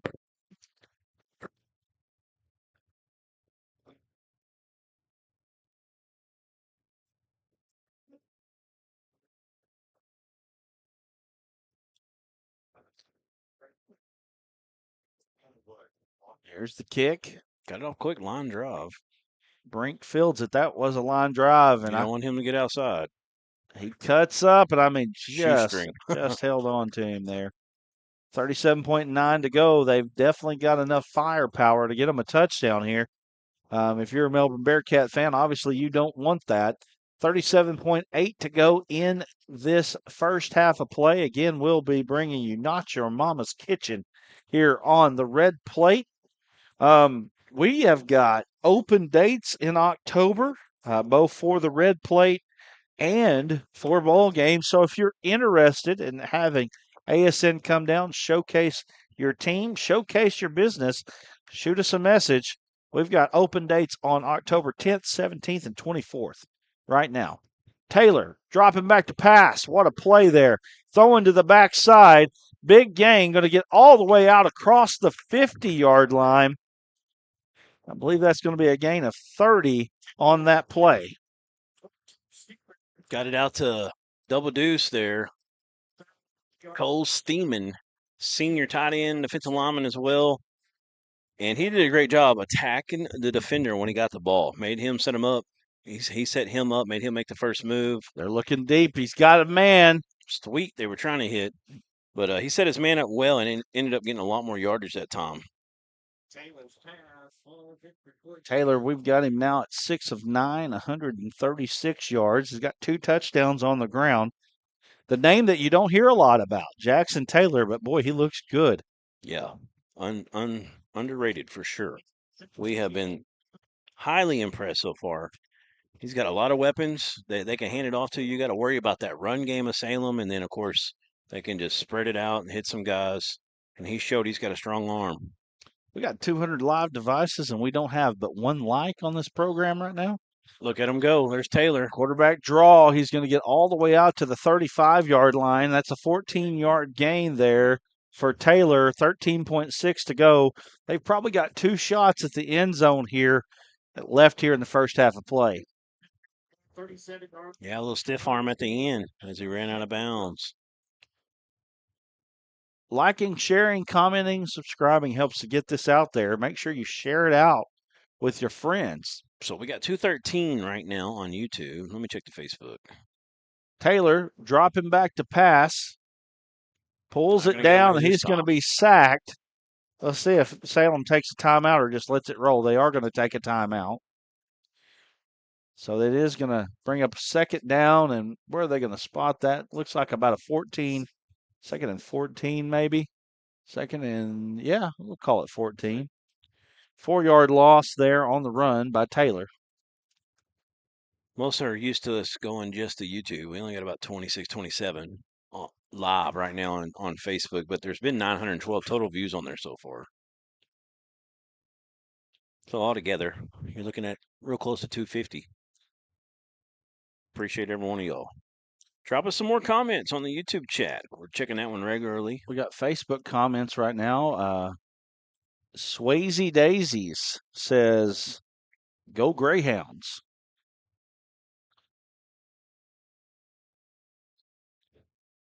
Sylvan Hills leads Marion 1913. I know that some people thought that that was crazy that we ranked Sylvan Hills above Marion. Line's looking pretty good this year. Very, very well coached. Very well coached. Mark Kelly, man, he does the job over there. 6 seconds left. Stay tuned here. This could be a big play. Melbourne coming after him. They throw it deep, and there's still 1 second left on the clock here. Actually, just 0.2, but enough to get another snap off. So there is 0.2 seconds left. We can't put 0.2 on our scoreboard, but it's there. 20-0 here. And Salem is 42 yards out from a score. Greenwood takes a lead on Shiloh, 14-12. That one's going to be back and forth all night long.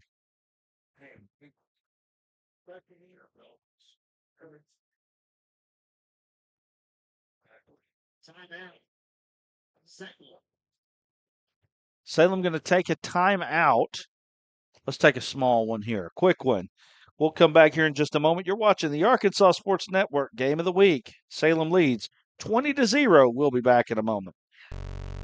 Look, I'm talking about D3 Auto Sales in Des Arc. Little town, big dealership, okay? And I asked myself, what is it? Is it the pricing? Yes, the pricing. You can get one of these nice vehicles for not a lot of money. Don't be a loser. Follow us on Facebook, d3autosales.com.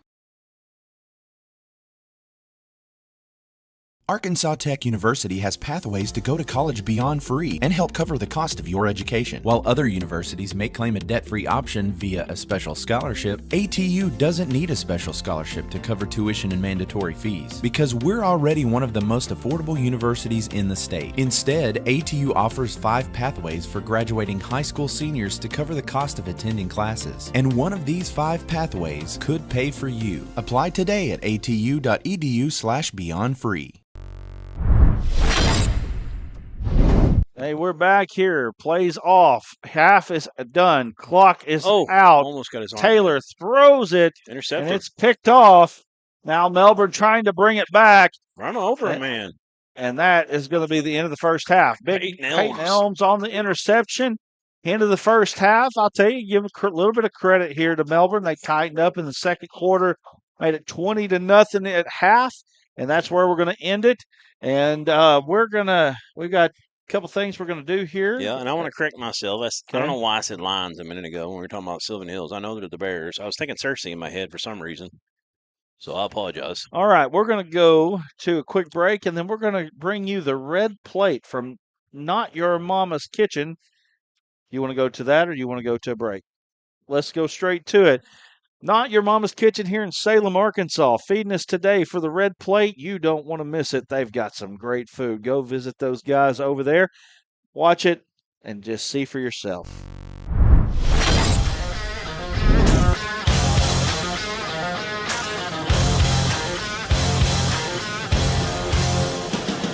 What's up, Arkansas Sports Network fans? This is the Road to the Red Plate, celebrating Arkansas's finest restaurants.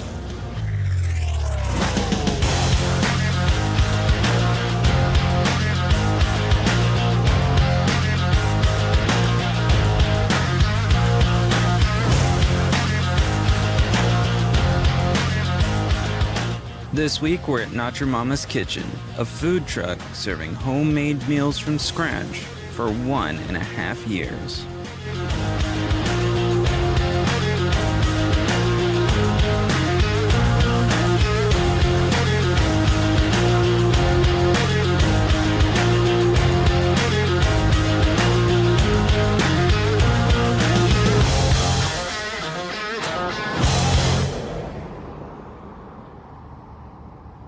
Brad, go ahead and tell us about the food you had. Well, I had frog legs, and I had the homemade chips, and I had a couple hush puppies with it. And I feel like, I don't know if we're getting lucky or everything's good. I'm not totally sure, but whatever it is, we're running into these places now that every time we go somewhere, it's like the best place in town. And this definitely was one of the best places. It has to be one of the best places in town. There's not that many, but even if there were many, this would be one of the best places. As you'll hear later on, this is an award-winning place to eat, and the frog legs were unbelievable. I mean, you're talking about off of a food truck. I'm eating frog legs, right? I mean, that's kind of like going to the gas station and eating frog legs, right? But not this time. Not this time. It was really, really good. Cooked well. The homemade chips were really, really good. Hush puppies as well. This is becoming one of the things very hard to choose from as far as what's the best place to eat. Last week, the pizza at Carlisle was fantastic. Some of the best pizza that I've ever had. And here we are now, really, truly, some of the best frog legs that I've ever had. So I felt like it was some of the best that I've had. Today we're at Not Your Mama's Kitchen food truck here in Salem, Arkansas, and once again we're all just really surprised at the quality of the food, the preparation, the appearance, and the taste was excellent. I had the Double Cowboy, which is a barbecue bacon burger with sauteed onions on it, cheddar cheese. The burger was just delicious, and just lots of cheese on it, and great barbecue sauce. The fries were crispy and seasoned extremely well. So far, we haven't had a dud at any place we've gone. It's been a home run everywhere we've went. Kind of surprising. We're waiting for that week where, this was just okay, but nope, it hasn't happened yet. Not Your Mama's Kitchen was excellent. We also had a piece of strawberry, homemade, everything they make is homemade, but a piece of homemade strawberry cake was fantastic, very moist, nice little flavor to it. Just great service, and everything here was just excellent, and really surprised again. So I had the bacon cheeseburger and fries. It was great. The one thing I loved about it was the bacon wasn't like strips. It was like little crumbled up pieces, and it was cooked into the cheese, which just made it so good. I remember looking and just going, "Where's the bacon?" I realized where it was, and it made it taste even better. The meat was great. It tasted very good. It was seasoned really well. The fries were amazing. Probably my favorite part of the whole thing was the fries. They were really, really good. And this place serves mellow yellow, so a lot of places don't. So that's another plus for me because it's one of my favorite drinks. So I had the cheeseburger with pepper jack cheese and the homemade fries. The fries were really good, very crispy, seasoned very nicely. The burger was seasoned very well. I had it with pepper jack cheese. I was talking to him inside the food truck earlier, and he said that everything he makes is homemade, except for the buns that he uses on the burgers. That's the only thing he doesn't make. He says he doesn't have enough room to home make bread like that. So it was very good overall. If you're coming to Salem to watch football, or if you already live in Salem, come to Not Your Mama's Kitchen. We're here with Steve here from Not Your Mama's Kitchen, and just glad to have you guys along with us for the broadcast that we're doing here with Salem and Melbourne, and appreciate you letting us come. And man, one of the things that we have found along the way is there are a lot of good restaurants around the state of Arkansas, and somehow we have hit 5 for 5 now. There you go. And we're 5 weeks into football, and we haven't had one that I'd say is bad. And today's a little different for us. It's a food truck. We've not been to a food truck yet, but man, I think we hit another good one. Thank you. Well, we're definitely glad to have you here. Yeah. We're thrilled to be in Salem. We're big supporters of Salem. I've got family that's grown up here and gone to school. I've got great nieces and nephews that are here in school. So Salem's a big thing for us. And for us, it just was a natural thing to come here, and we just love feeding people. Between the two of us, we've got over 35 years of experience, and in the food industry, and so it's just a lot of fun. And I have a heart to feed people. Nothing makes me happier than to see somebody smile after they've taken a bite of something I've made. Well, all three of these guys that are with us today had burger, but I had frog legs. Now, that's a little risky when you're talking about eating at a food truck and getting frog legs, but man, on point. And then what I saw from their burgers, man, so good.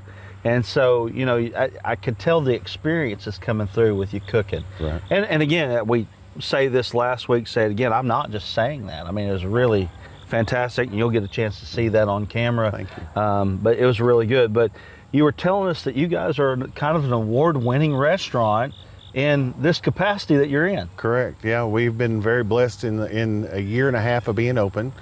We've won 3 of the best of Northeast Arkansas, and we won 11 different categories in a local area-wide media news vote that they had as well. We were named best food truck in Northeast Arkansas. We were named the best restaurant in the area-wide media post. So, but our biggest thing is we love food, and we want things to be from scratch, just like a mama's supposed to do it, Sure. And so by doing that, we can share our love of food with the people around us, and hopefully, and it's being awarded for that has helped, it's a pat on the back to let you know you're doing what you're supposed to be doing. Right.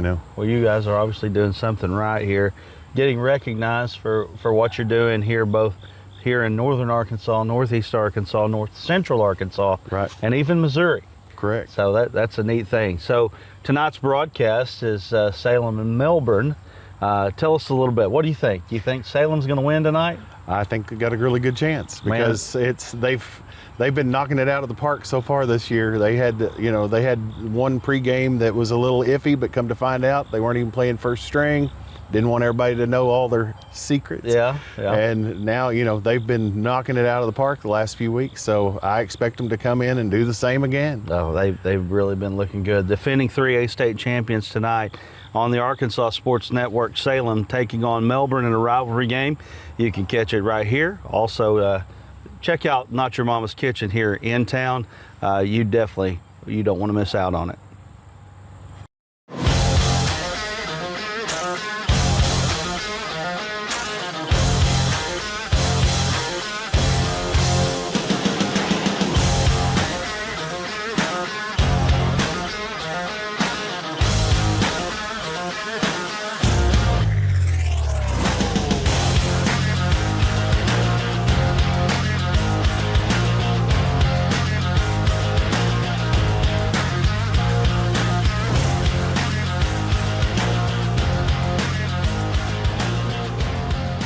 Don't forget to like and subscribe, and comment down below where you would like to see us next on the Arkansas Sports Network's Road to the Red Plate.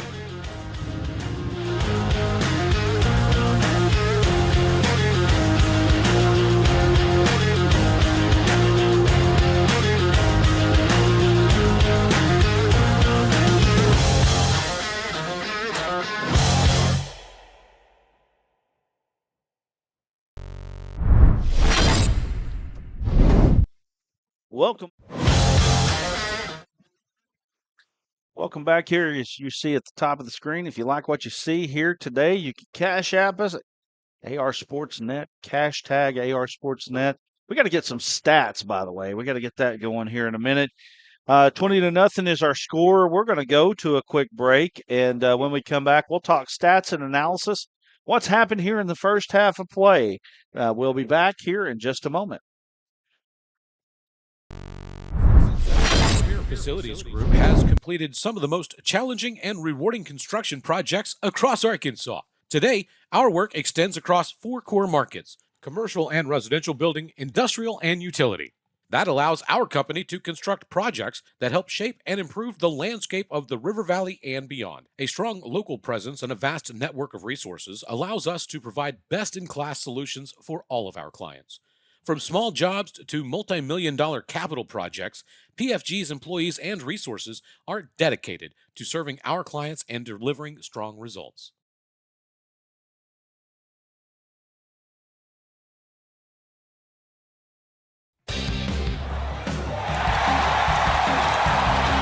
The Arkansas Sports Network Basketball Classic tips off January 3rd in Clinton.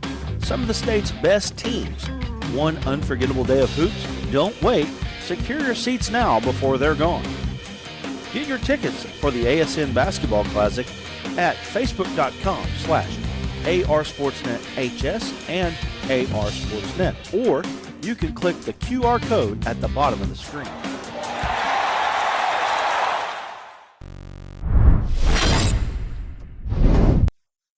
And we're back here at Salem. It's 20-0. And we've got some stats here. We got a little bit of analysis that we want to bring you. Jeannie Wilcox says, or Jeannie, I should say, Jeannie Wilcox says, "Not Your Mama's Kitchen is great," and it is great. Really good food there. 20-0 here at Salem. We've got some stats and analysis, and you can see on the board here, really, if you look at the stats, you'd think it'd be worse than it is right now at 20-0. 281 total for Salem. Very balanced offense, 145 on the ground, 136 in the air. The one turnover came at the half when they tried to throw it deep, try to get it in the end zone. It was a turnover. It was an interception there. Melbourne really having trouble moving the football. Really, I don't think it's anything that we're surprised by. But again, it's not out of hand right now. I agree. I mean, they're balanced as well. They just ain't got a lot going for them. 20 on the ground, 15 in the air. Melbourne, I tell you, the young backfield of Melbourne has been pretty impressive, considering the pressure that they've had on them tonight. They've been pretty impressive. Abe Cooper has done a good job. Maddox Lawrence as well. Of course, they're filling in for Ty Gillihan as he is, he's injured tonight with a thumb injury. So that's been really tough on them. And so, they're doing the best that they can right now with what they've got. They've had some positive things happen, but boy, I'll tell you what, Salem right now, from what I'm seeing, they look like a machine. We've seen three of the top 5 teams in 3A here. Salem is definitely one of the very top. Yes. They have looked awesome tonight. We saw Fordyce, like we said, excuse me. We saw Fordyce earlier in the year. They looked like the part as a state contender, and Salem is definitely not disappointed tonight. It's been fun to see. We got our eye on Charleston as well. Yeah. Doing some big-time things. And, of course, right after that, you've got Mansfield. Of course, Salem and Mansfield, had some big games over the last 2 years in the playoffs. Salem getting the upper hand last year. And then Bismarck's right there behind them. That was an overtime game between them and Mansfield this year. And I think Glen Rose is going to be back up in there, after they lost to Bismarck, took it on the chin a couple weeks back. They're another team that's really good. But yeah, I mean, this Salem team has looked excellent. Got a few more comments here. Teresa Britchesek says that she's watching from Kansas City. Go Greyhounds. And Kenny G says tapped in from PA. Hey, appreciate you.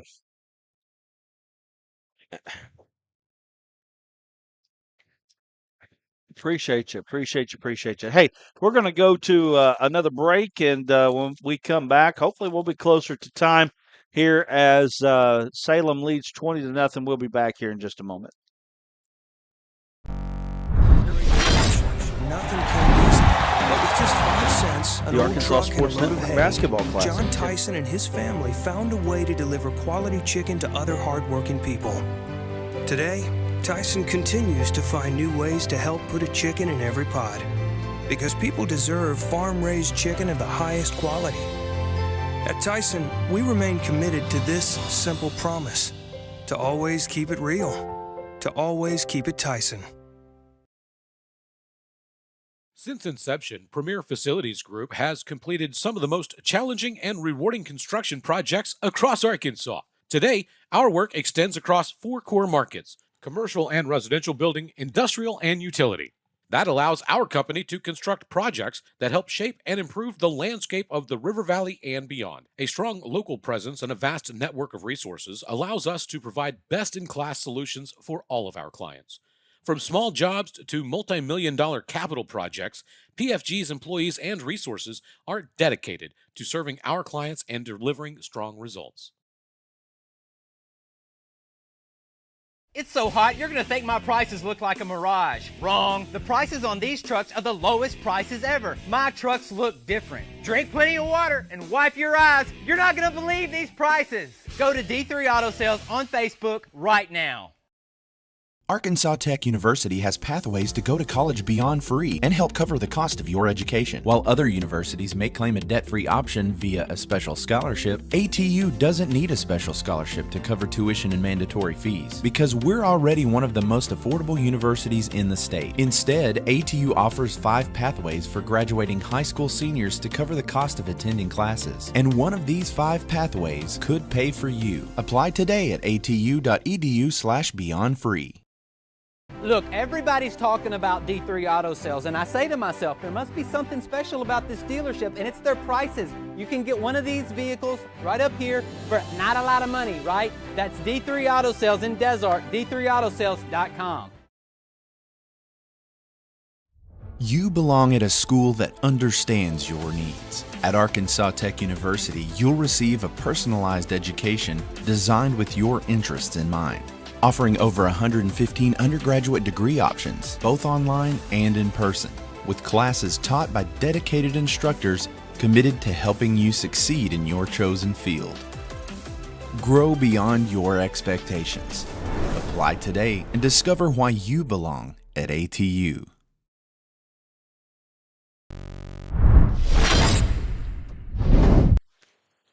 All right, we're back, and we've got a Cash App. Appreciate that. I'm going to get you a shout out here. Brooklyn Cope. She says, for Salem versus Melbourne. Appreciate you, Brooklyn. And if you liking what you're getting here, we try to highlight players. We try to highlight teams here in the state of Arkansas. We're going to have a lot of highlights between MVP of the week coming up with D3 Auto Sales. You got Metcalf Trucking. They've got a regional award for us. We've got the PFG or Team of the Week as well. We got all kinds of highlights. Also, you can send in pictures of your guy and give us stats, and we'll put them out there on the page, especially Saturday and Sunday. We have our rankings that we have. There's all kinds of things that you can partake in here on the Arkansas Sports Network. Definitely. I got some more scores around the state to give. Bryant has a 36-0 lead on Central. Newport 51-0 over Pickett. Rivercrest 39-14 over Harrisburg. Hector with a 45-12 lead over Mountain Pine. And Clinton 28-0 over Lamar. Wow. Pottsville 6-0 over Mena in the third. 10:22 left in that low third quarter. scoring. Yeah. 21-18 Greenwood with the lead over Shiloh right now. And Osceola is up on Hoxie, 24-0. Wow. Hoxie, man, that was a team that was in semifinals almost yearly. And they've kind of fallen off over the last 2 years. Of course, that's natural progression a lot of times. You don't have you can't hardly have a good team every year. Not to say it doesn't happen, but it doesn't happen everywhere. Greenwood That's for says sure. hi. Yeah, Greenwood says hi. They have one every year. A good that team. is true. Yeah. Dumas 14-7 over Lake Village. That's getting close to Mississippi, those two schools right there. And Warren has a 14-6 over DeWitt at the half. Warren with the lead. That's another close rivalry a little bit. Getting some more scores in as our executive producer, Bill Harshaw, doing a great job for us. Sheridan got a 29-20 lead over West Memphis right now. Kevin Kelly, the offense is rolling a little bit in that one. Looks like we got teams coming back out, at least one team. We'll get 3 more minutes back on the clock. They did. Oh, Salem's back out now, so maybe we won't. Yeah, we will. We will get 3 minutes back on the clock, I believe. I think the referee's down there saying it right now. Maybe saying, yeah, he's saying 3. Saying 3 there. So we'll get 3 minutes back on the clock. Let them warm up. I don't know why they don't just put 23 minutes on the board anymore, I because don't know. I've not seen a halftime not go 23 minutes anymore. Anyway, again, thank you from Brooklyn Cope on the Cash App. If you like what you see, you can throw that Cash App up there at Cash App AR Sportsnet, the cash tag AR Sportsnet there, and buy us a cup of coffee. Hey, right? Aaron says nachos. He's a nacho man. He wants to be a nacho man. I see what you did there. You did, yeah. Green Forest is down Prairie Grove. I think, let me pull that back up. Flash it for me. 34-7 Prairie Grove on top of Green Forest at the moment. And there was another comment I was going to read, but I can't find it now. It was Nate Dares is great, or Nate Dares great says they're watching from Maryland. Wow.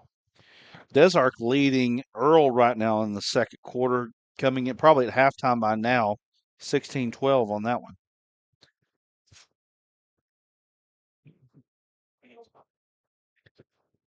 Oh, we got Teresa Davis as a top fan out here. She's telling us about who's the best, what guys are out there. I'm not seeing that. Yeah. She's helping us with our roster earlier. Yep. Nate the Great. Nate there's great. He's the number 2 top fan. And then we've got I can't even see all the names Teresa on that tree. Richasek. Yeah. She's the one watching from Kansas City. Gotcha. She's number 3 top fan. Yeah. And then we got Kenny. Oh, Kenny, he's number 4. Yeah.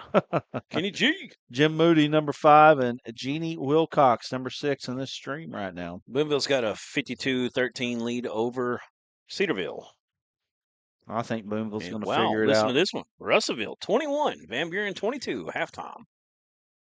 Wow. Russellville making some noise in that one. They've had a rough year, and there was quite a bit of predictions on that game this week.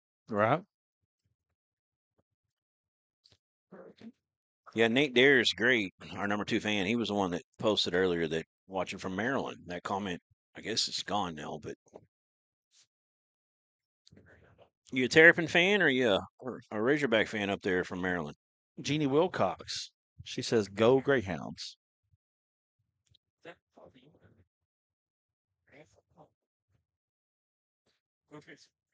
Magnet Cove up on Jessieville, 32-15 at the half. Aaron, they can't hear you, right? Hey, let's talk about the ASN Classic real quick. You can there's a lot of basketball fans out there. Mm-hmm. ASN Basketball Classic at Clinton this year, January 3rd. We've got a great lineup for you. 6 games throughout the day on Saturday.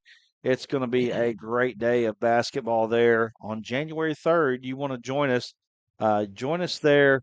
It's going to be fun. It's going to be a fun day. Last year was a great day of basketball, and it's going to be another one this year. Getting ready for kickoff here. I got one more. Lake Hamilton 23-6 over Siloam Springs, and Stuttgart 35-14 over West Helena. Kickoff goes deep, picked up by Melbourne, trying to make something happen here. Not much doing, and it comes out to the 30. I'll tell you what, Hunter Moats back there, he's getting a lot of work. Getting up slow here. Yeah. He the formation they're running, kind of like making sure they don't get an onside on him. Right. He's not had a whole lot of success with blocking in front of him.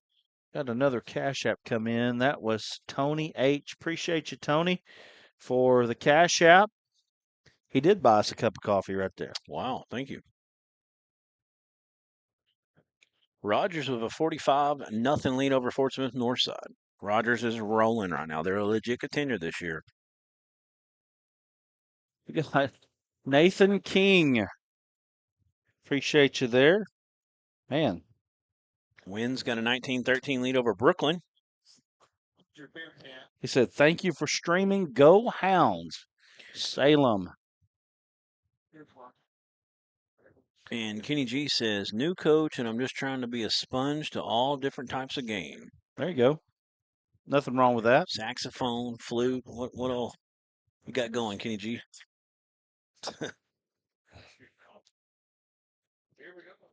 Like to see them Cash Apps pouring in. Look at this formation here for Melbourne. Yeah, they came out in the first quarter a couple times. A little stack in the slot. Got some room here. Maybe a face mask going to be added. Hard running. Oh, still going.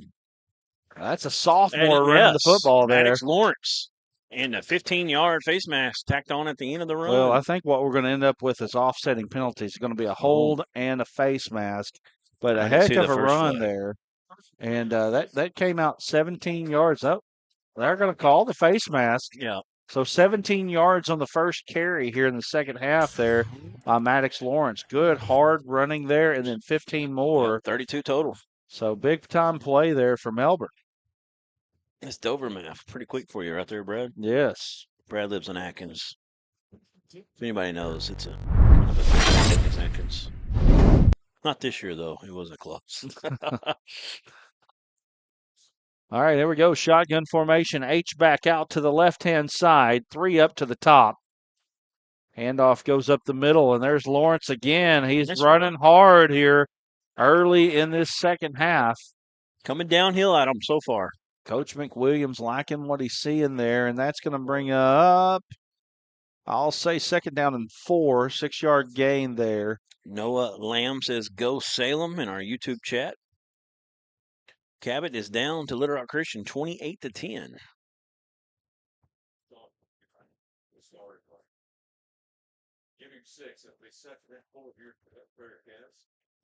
Here's a motion. Little fake the jet, handoff underneath.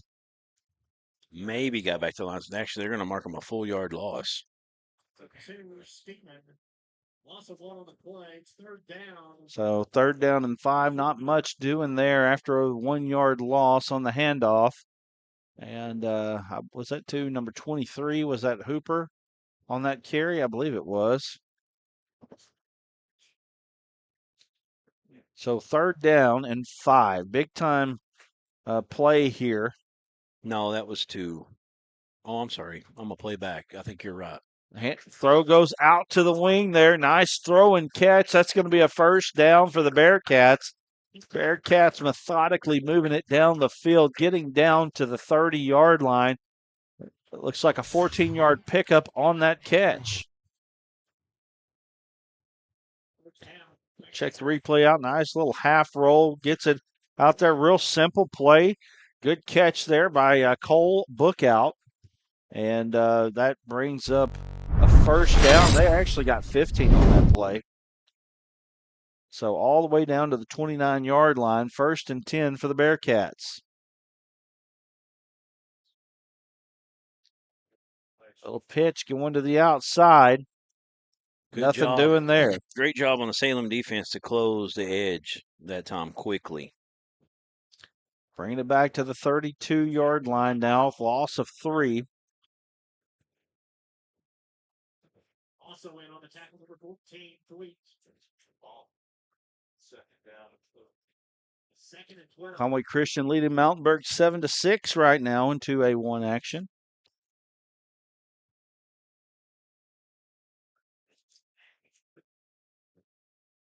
Shotgun formation.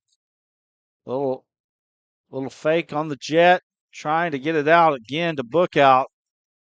Book out spin move. He gets down, maybe gained a yard on that play. We'll see where they spot it. They do gain a yard, so it's going to be 3rd down and long now here for the Bearkats. And, you know, Duran, the biggest thing that I'm seeing right now here is just the speed of Salem is just giving a lot of trouble to the Bearkats. Yep, I totally agree. Just looks like they got a hole at times, and it just closes up. That carry earlier was to Lawrence again. It wasn't 23. Hopper, I'm sorry. Throwing out. Got a man at the sticks. Good play. Not quite at the sticks, I should say. Good 4th and manageable now, and obviously they're going to go for this. Gain of about 9 to bring up 4th down and, well, I'm going to call that 3, but that's a real close 2 there. So we'll call it 4th down, and I'm going to call it 2. How about that? 4th and 2. Nice job there by quarterback getting a roll, half roll, throwing it. Now Melbourne needs a big play here. 4th and 2, ball on the 21. They little outside zone, great play, good read by Cooper. Gets down to the 15-yard line, enough for a 1st down. Linebacker blitzed that time, and he went with the handoff man, the running back, and the quarterback just pulled it out of the mesh and went straight up the field. I don't even know if there was a mesh, to be honest with you. I was watching that linebacker. Great read there by Cooper. Yeah, there was a mesh, and he just ran inside and had a big hole. Good job from the right guard that time.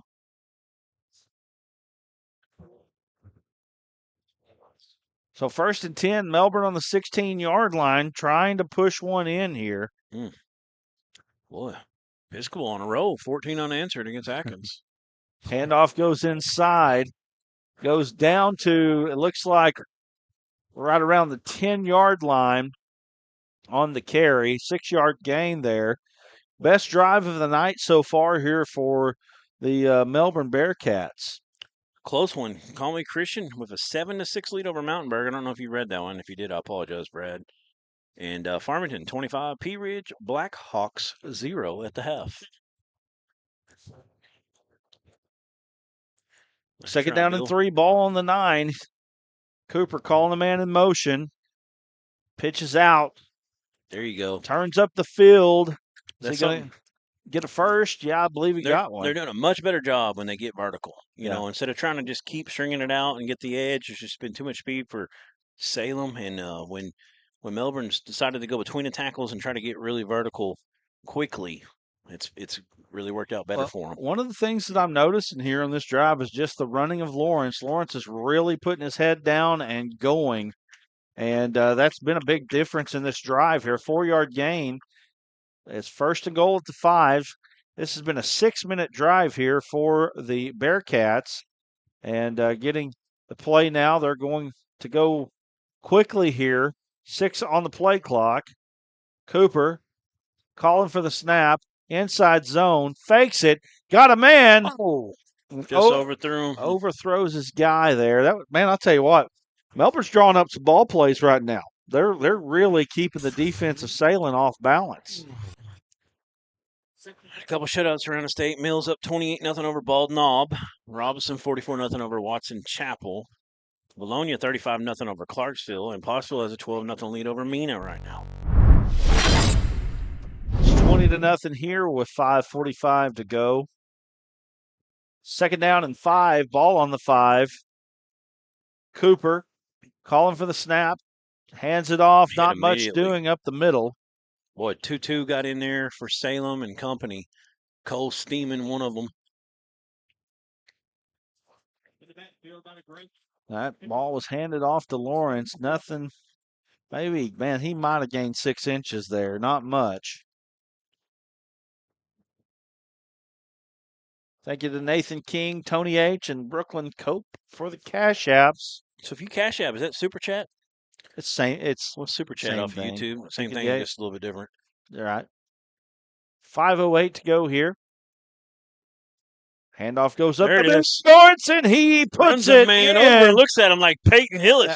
He actually helped the guy up. Yeah, Wow. I know. I saw that.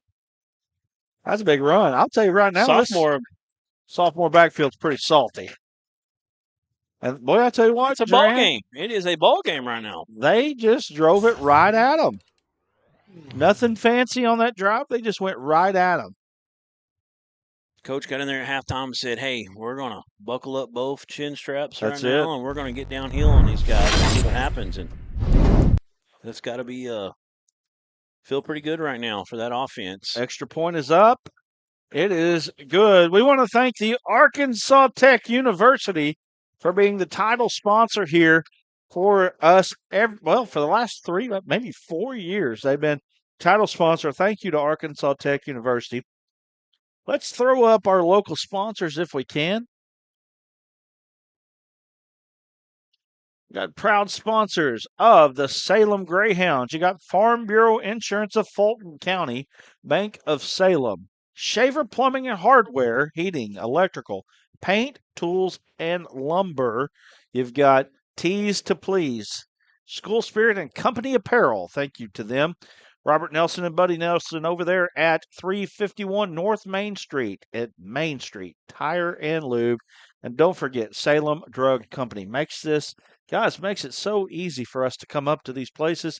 We appreciate you so much. And then finally here for the Melbourne Bearkatz, Farm Bureau Insurance Company of Izard County. So Morrilton finally got on the board, but Greenbrier had a great start in that one. They got an uphill climb still, 25-7 Bulldogs. Morrilton's got a good offense. They can definitely come back in that game, but boy, I'll tell you what, Greenbrier, they're salty. They're salty this year. So back to kick for Melbourne. I believe that is number 5, Ventura. Kicks a sky kick to the up back. Is that Smith? I believe it is. Almost slips out of a tackle. Maybe not Smith there. May have been Trip Martin. Greenbrier Panthers. Losing my mind tonight. It was Trip Martin. What is going on? I got jet lag from that 3-hour drive up here, I guess.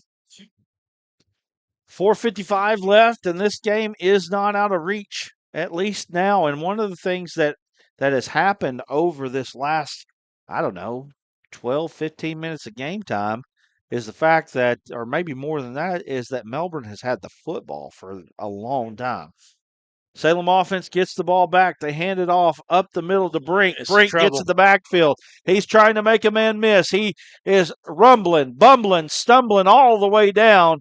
Looks like to about the 23-yard line. There's and a late flag. Late flag after that. It's going to be on Salem, I believe. They didn't like how 68 kind of was over their man after the run. I think maybe he thought the ball came out because he kind of acted that way, and then the Salem lineman got down there and pushed them because they didn't like that action over their running back, and I think he's the one going to get caught unless it's offsetting. Yeah, unsportsmanlike conduct. It's not going to be offsetting. 15 yards. They got him all the way down to the 23-yard line. That is... Put him at the 38. It's a 35-yard gain, but they're going to bring 10 of it back on the penalty. 15 of it back, I should say, on the penalty. So it comes back to the 38-yard line.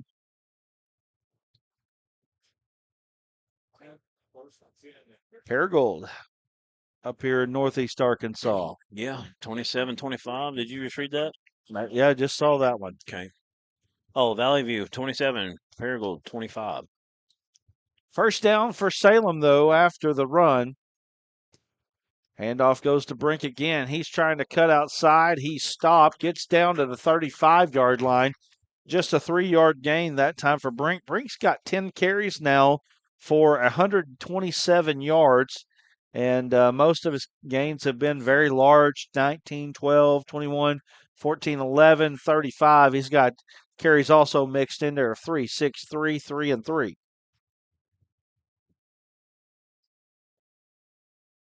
Yeah, he's been very impressive, and just all that Melbourne can do to keep him bottled up because he is just,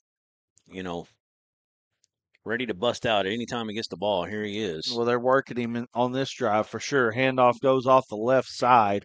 It'll be close to a 10-yard pickup, probably 8 or 9. We'll see the official spot. Gets down to the 25. It is going to be a 9-yard gain on that play. And he's averaging 12.4 yards every time he touches it. That's Cedric Cobb's numbers at Little Rock Fair back in the day. Him and old Ty Forte all the way to the state championship. 3:38 left here, 20-7, number one team in 3A. Taylor running the option, pitches it out to Brink. Brink cuts back. I knew the first guy was and he is cut